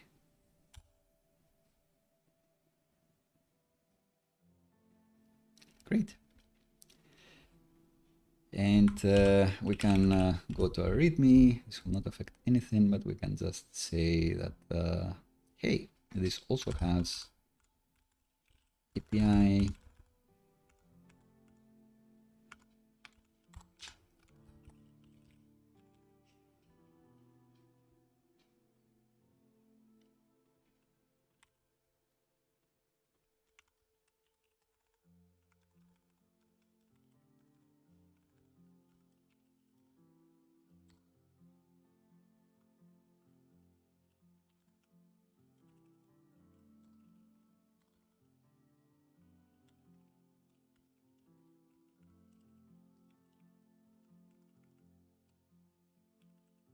For abstracted use.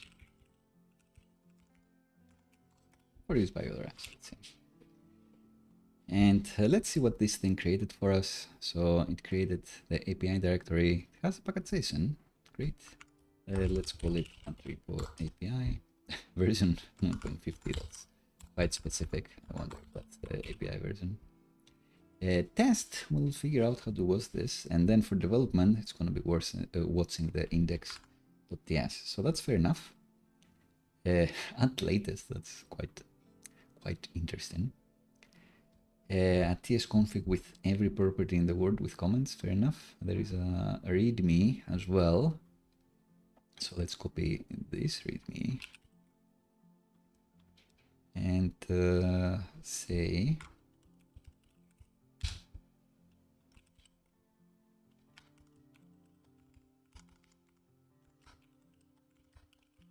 REST API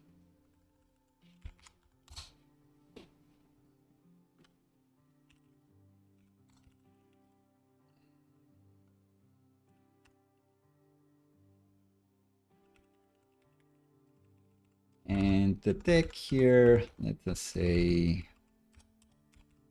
it's none of these. It's server.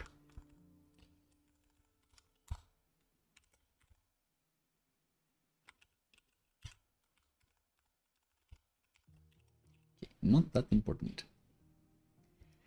But what is important is to be able to start this.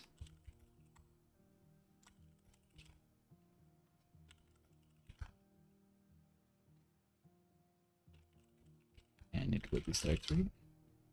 Right, so it's running to this local host. Let's see what's happening there, what they have for us. Hello, Elysia. Classic. Classic. So let's see, our index.ts, it's having a console info, let's say.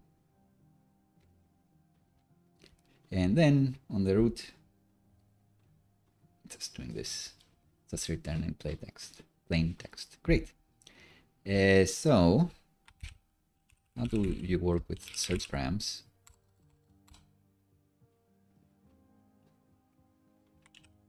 Or query params?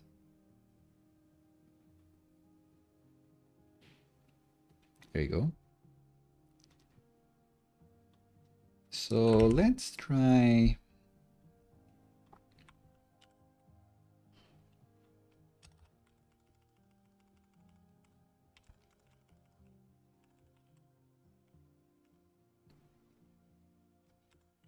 you can type this, which is great. And the query params are going to be this, and we're saying it's going to have a name, but actually it's going to have a page that is going to be an optional the number int here, and can we say positive?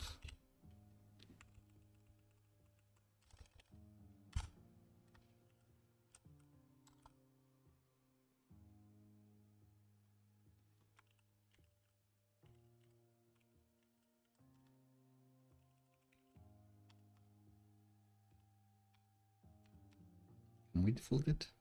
Who knows? And then we can even type what we get back. This is awesome.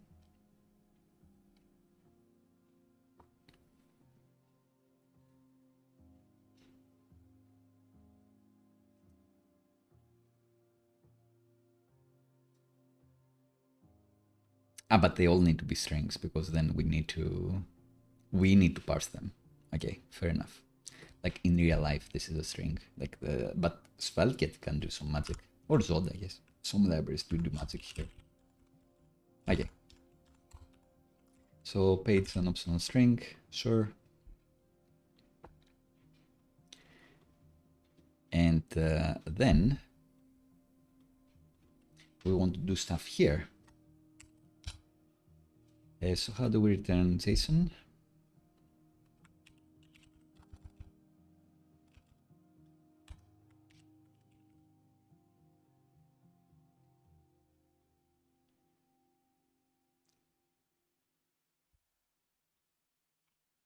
You just return a JSON object.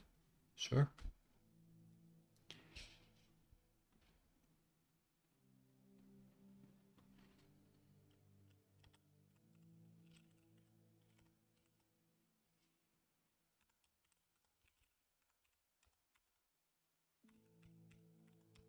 We can do the same thing here.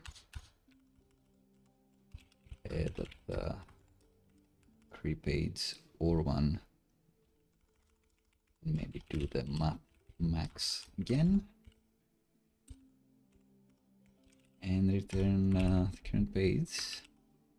Then we see that we do get some JSON back. Great. I guess we can copy the repos directory wholesale from what we have here. Maybe they call them controllers in this ecosystem or something like that. I'm not sure. Let's call them repos for now for consistency. So in real life, you probably wouldn't be doing both concepts. Maybe you would. Not sure. I'm not sure, to be honest. But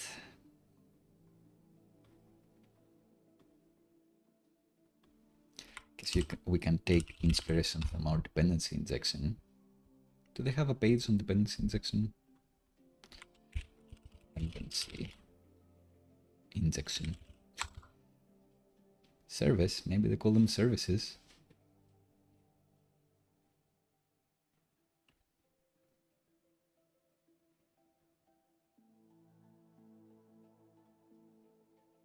Interesting.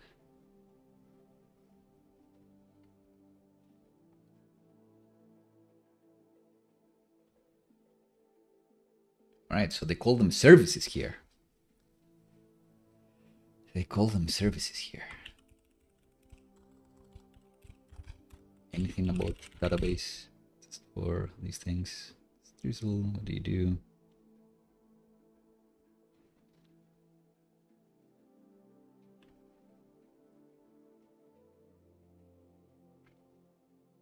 Yeah, they just call the methods really, so maybe we shouldn't overcomplicate things. Too late.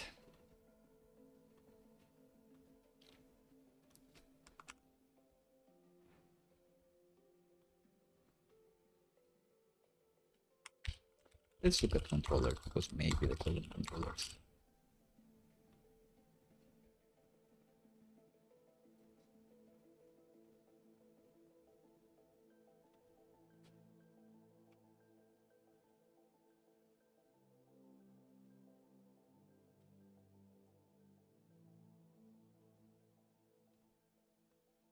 Ah, so they need to use the controllers here.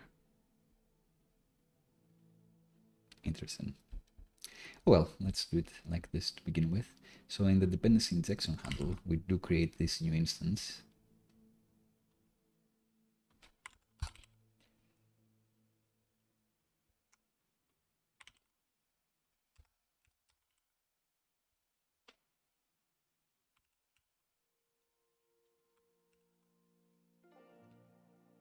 Then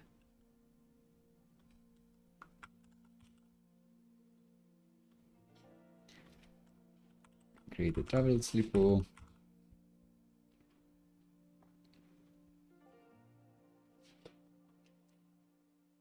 But PocketBase is something that this will need to depend on.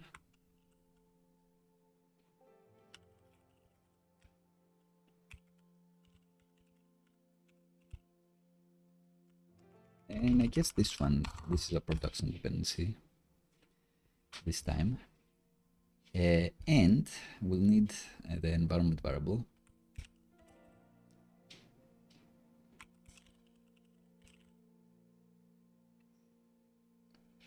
Which I guess is going to be the way Van is doing environment variables, which it just loads the things it should be loading.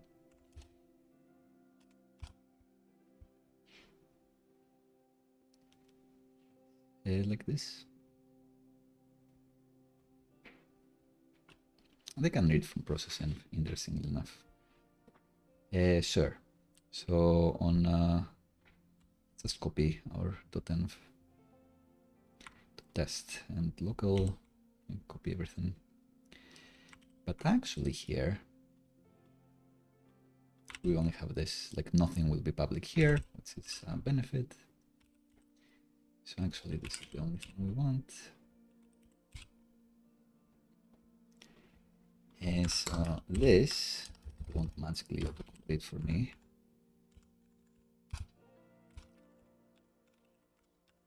But will it know?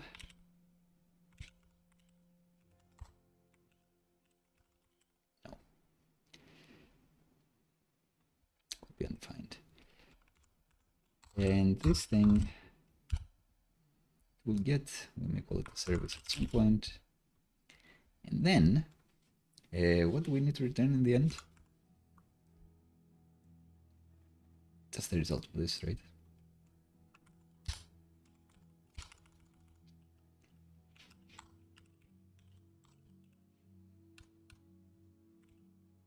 So if we come here, great. We get everything we ever wanted. If we say page 2, we should be getting the second page of everything we've ever wanted. So this just works. And I guess we can type what we get back as well. More.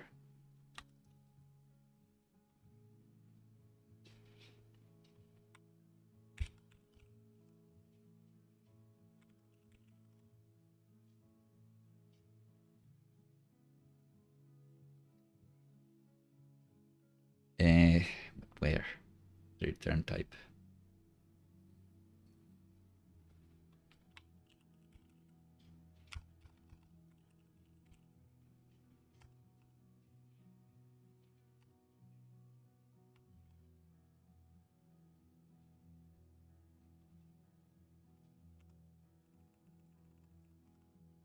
Response.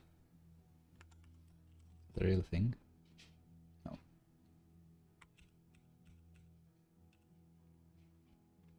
Here?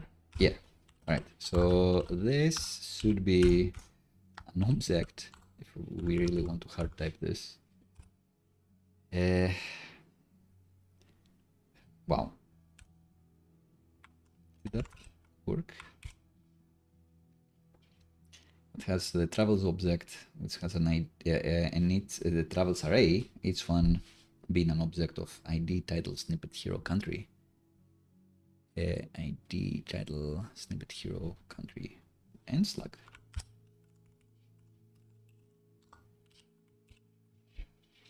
We've forgotten.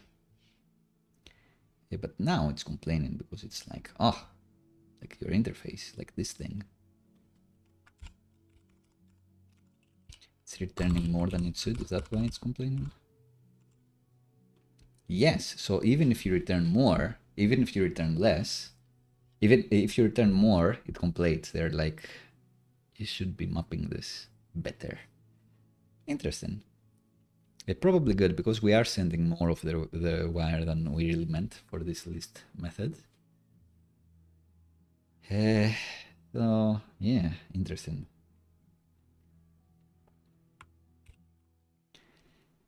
Cool. Let's look at the Swagger integration.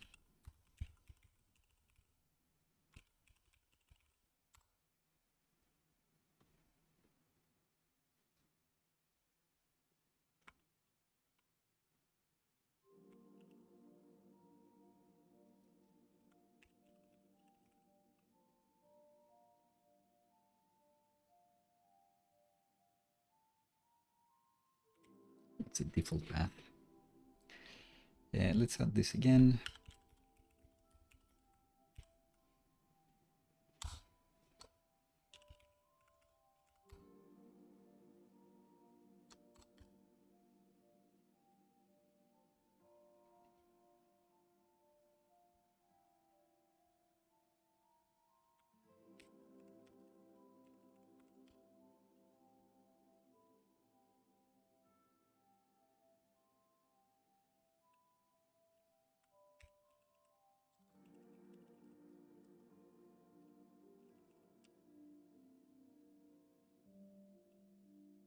Just on the Swagger. Cool.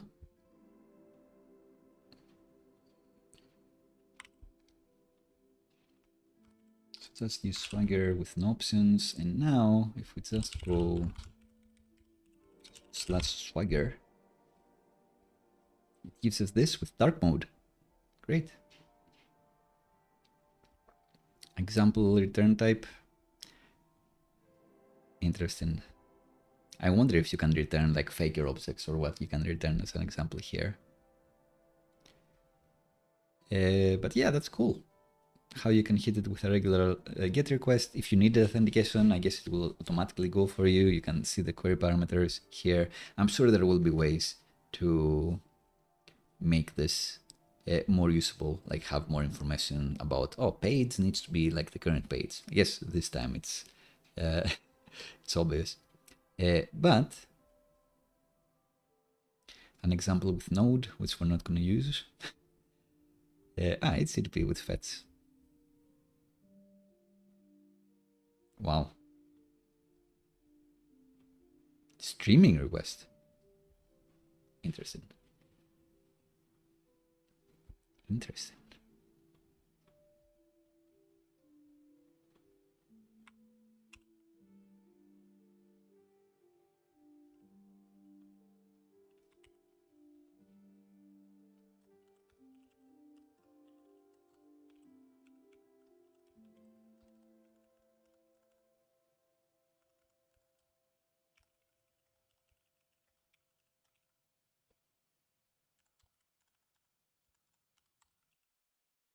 Can get this version from the Pagination, which would be cute.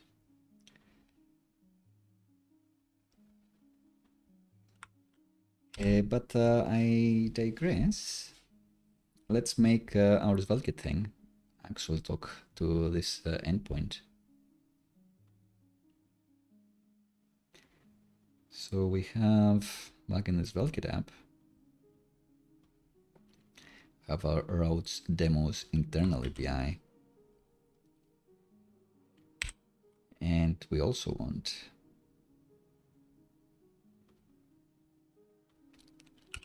external API. And in there we put the travels again.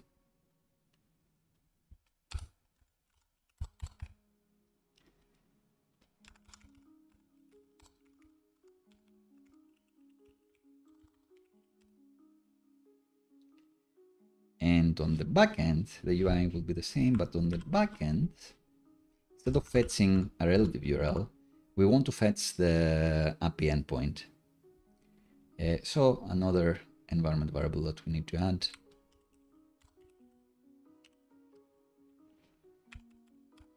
To our web API. So in this case, it won't know about the PocketBase API at all. It would just know like internal API, not API URL, or travel pocket,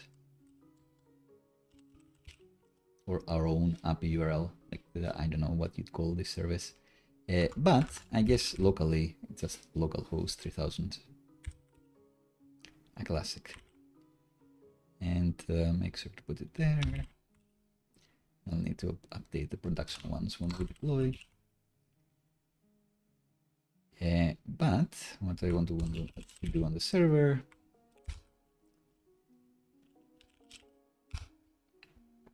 is to call this.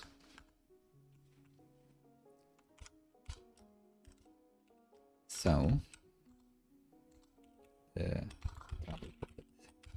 API URL /travels page, and then do the same thing because it really works the same way.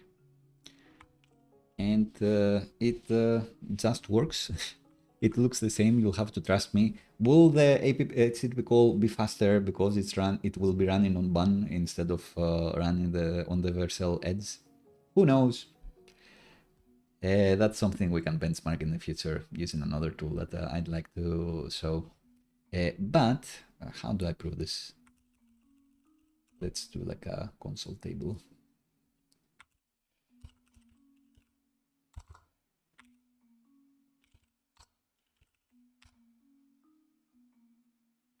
Not quite.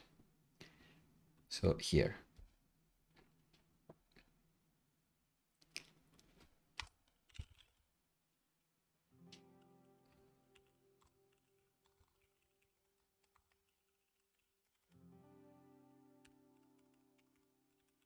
So waited. I guess that's why it's saying that it's streaming, because it's a response. It's a promise. Interesting.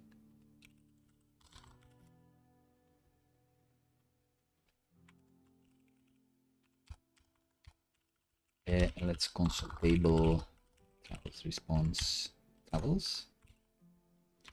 So now this works the same, but is it actually working? Am I on the correct thing?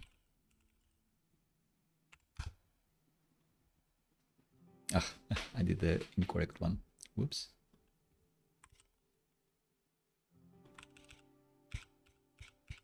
That's what happens when you're trying to keep every example possible.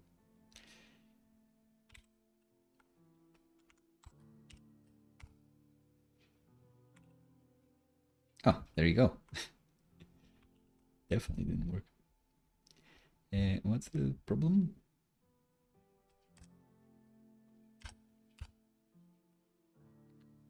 Problem is it's not returning JSON, interestingly enough. Although it looks like JSON to me.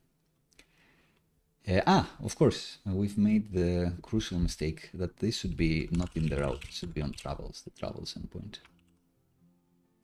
Great. So now if we go to /travels, there you go. I don't think the server should have crashed that hard, to be honest. But it should be fine now. So there you go, it does work. And to further prove it, here are the console logs from the band server, because every time we come here, we hit this, like see the sunset there. If we go to the next page, we do get the next results, no sunset anymore, it's a different page of results. Cool.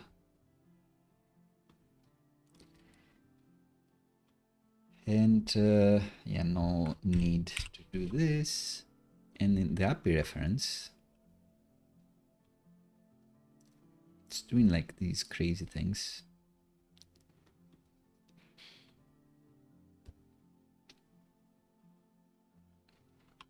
The request.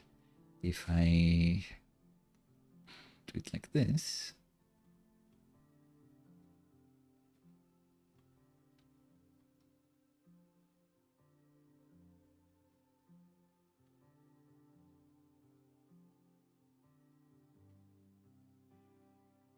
you have a regular example. Not really. So yeah, this didn't affect anything. I was wondering, like, if awaiting this or returning an unresolved promise, if it made a difference. Which it shouldn't, because this is asynchronous, but I was just wondering. Don't worry about it. So yeah, you can switch to node. I wonder if you can select the default one, pre-select the default one. I'm sure you can. Get some information about the parameters. I'm sure you can type them more. Give some more information here. Like description. If it has these parameters, I'm sure it's gonna mention them there. So yeah, since a query parameter, it's kinda, I guess they have to be strings, sadly. But if you want the validation, then you need to put in JSON. My dog. I think this is gonna be it for today. Let's see. My dog. Hi. Oh, I hope you had fun today. My dog is here to rescue me from another long stream. We almost made it 4 hours today. Kisses are good. Good girl. Summer? Boop. Will you do boop? No. She's had enough. Do you have anything to say? You are the quietest dog in the world. And the best. She's looking at the mic. She's interested. But she won't. But yeah, I think this is gonna be it for today. Hello Stan, thanks for joining and dropping by. I hope you liked this one. We covered quite a lot of things. I may try to do like a shorter video now that I kind of know what I want to say on this subject. We did cover why this is good. We didn't talk about tests, of course. Of course, we didn't talk about tests.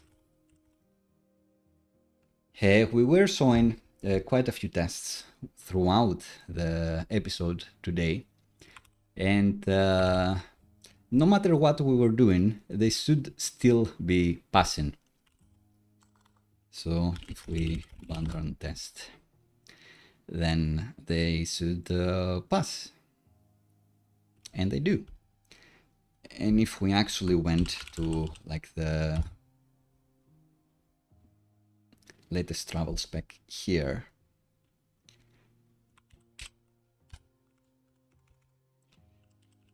multiple implementations,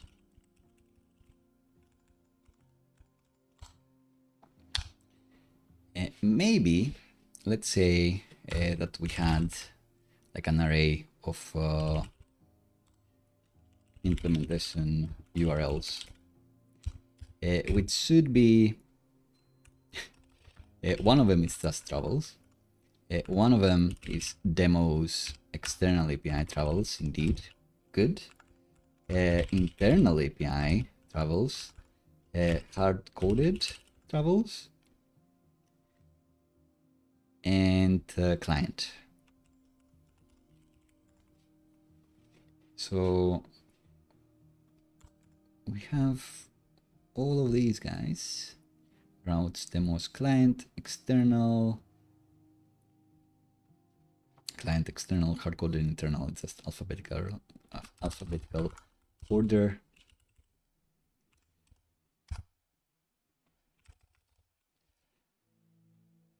And then we can create the same test cases for each.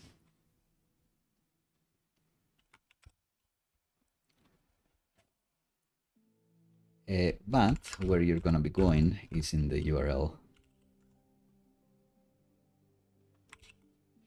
And if I were to run all of these tests, maybe that's not the way to...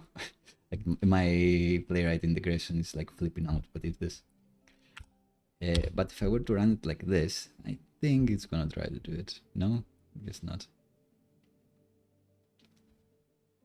Ah, the name is the same. Interesting.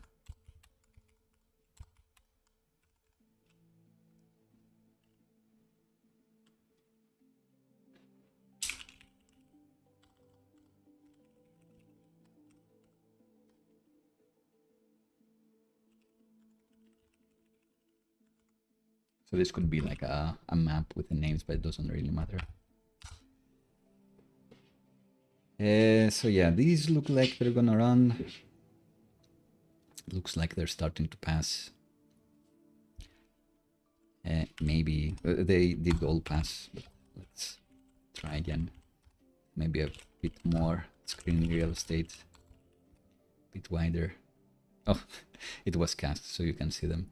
So we've run the same test use cases for every different implementation that we had today. And what do you know? They all pass. And that's because you shouldn't care about the implementation details. Your users don't care about the implementation details. In the end, they want to go to your website and look at the things you've uploaded, like you, subscribe, convert, whatever. That's the real goal. Can the user get the job done? It doesn't really matter how you implement. But if you do have meaningful tests that test for this, then you're free to implement as you please. You can refactor and try things out with more confidence. You can deploy on Fridays whenever you had an inspiration on Friday night or Saturday morning or whenever. And you can more easily benchmark something. You can try things out, benchmark them, and then revert back. If you have the meaningful tests, then it's easier to do all of this. Then it's easier to try to optimize. For example, if you did find that a limited factor is that you are paying too much for server costs, then you can try to abstract and spin up a dedicated node server, an API as we've shown on the last step, and see if that on the long run is gonna bring down the costs. But thanks to the tests that you have, you know that you don't have interrupted service. You know that you didn't introduce any bugs, at least for the things that you have meaningfully tested. If your worry was the speed, the response speed, you could be trying some things out, like an embedded replica solution with Turso. And again, having the meaningful tests may make making the transition to something like that a bit safer, a bit easier. And again, like reverting back to whatever you had before, also easier because you have the confidence. What you don't want to do is make a huge change without knowing, will your app ever work again, or can you even roll it back before? And meaningful tests help for that. If you want to see what we're doing here, we're not doing much. We could be doing more with Pagination, to be honest. But it's essentially smoke test that ensures people can hit this URL. They will be seeing the amount of items that we decided we want to show per page, which is 5. And each item should have an image and a heading. This could be enough. I guess if when this becomes a real app, you will be able to click somewhere and see the detail of this and the content. That's another thing to test. But it's important to note that this sort of test that doesn't check, am I using client-side state? Am I calling set state? Am I hitting this database method? Am I hitting that other database method? Am I doing fetch to this resource? If you're testing with what the user is going to be doing in your app, what they're going to be seeing and clicking on, then you're free to change the implementation details as much as you please. Sometimes it does happen, I would say rarely for most ideas, but sometimes you will have a performance bottleneck. Sometimes costs will be too big, or you just want to reduce them to get a nice benefit there. And having meaningful tests like this will help you. You won't be wasting time manually clicking around to see if things still work. That's the last thing I want to say for today. Is there a final demo? We didn't do anything like too special. Today we didn't do like the list to detail thing, but let's just do one. We did make it over an hour thanks to the rambling in the end. So what we did today is 5 different implementations of how to fetch data, starting from having hard-coded data actually in a JSON file, but you could have it in line or have your own HTML to start with. We did client-side stuff with Svelte 5. That was quite fun. Then we did server-side, which is the one I usually prefer and the one I usually show on the streams, which is why I kept it on the same route. Then we did it using an internal API as well as API root, server root, then an external API with Ban and Elysia, and that was about it. How the app actually works. You get in here, you see the 5 latest places that our client, let's say in this case me, didn't find a client for this because I thought about this yesterday and I put this together. I couldn't resist spinning a new app for this. You see the 5 latest records here, and there is some pagination in the end, so you can keep seeing more records. Another thing that would be fun to show would be PocketBase. Let me know if you're interested. Again, this is picking up quite a lot of traction. No matter what we're doing besides the hard-coded one, if the client were to make changes here, like adding a new record or updating this, so let's check this out. No matter the implementation besides the hard-coded one, if the client was like, oh, I don't want to say Seoul, South Korea, I want to say Seoul for this one, then, and they save the changes, then when the next user hits the app, they would see this update immediately. For the hard-coded one, they'd need to call you. They'd be like, oh, can you change this? I want to say Seoul after all. I don't want to say South Korea because it says this like on the tab that you created. And you need to do a code deployment and all of that, which is not the end of the world. But once you deliver the project, probably you don't want to do any unpaid work after that. And a way to do that is by providing some CRM functionality with this, which is what people have been asking for, some content management system solution that PocketBase can provide. So yeah, actually that does work.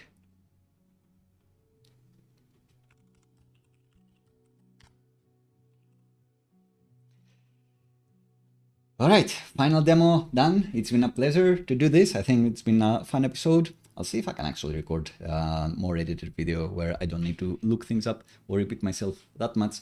And if that's out, I'll let you know, and you let me know if you like that style of video. As well, on Tuesday, I am thinking something related to PocketBase and content management systems, but we'll see. Let me know in the comments, let me know in the Discord what you'd like to see. I love showing things that you find interesting and useful. This is like suggestions like this is what led to this episode, talking about the various ways to fetch data. Some people were trying client-side ways to do this. They were asking, why would I do it this way? Why should I do it that way? Why do you always go that way? And it inspired me to do this episode where I go over it.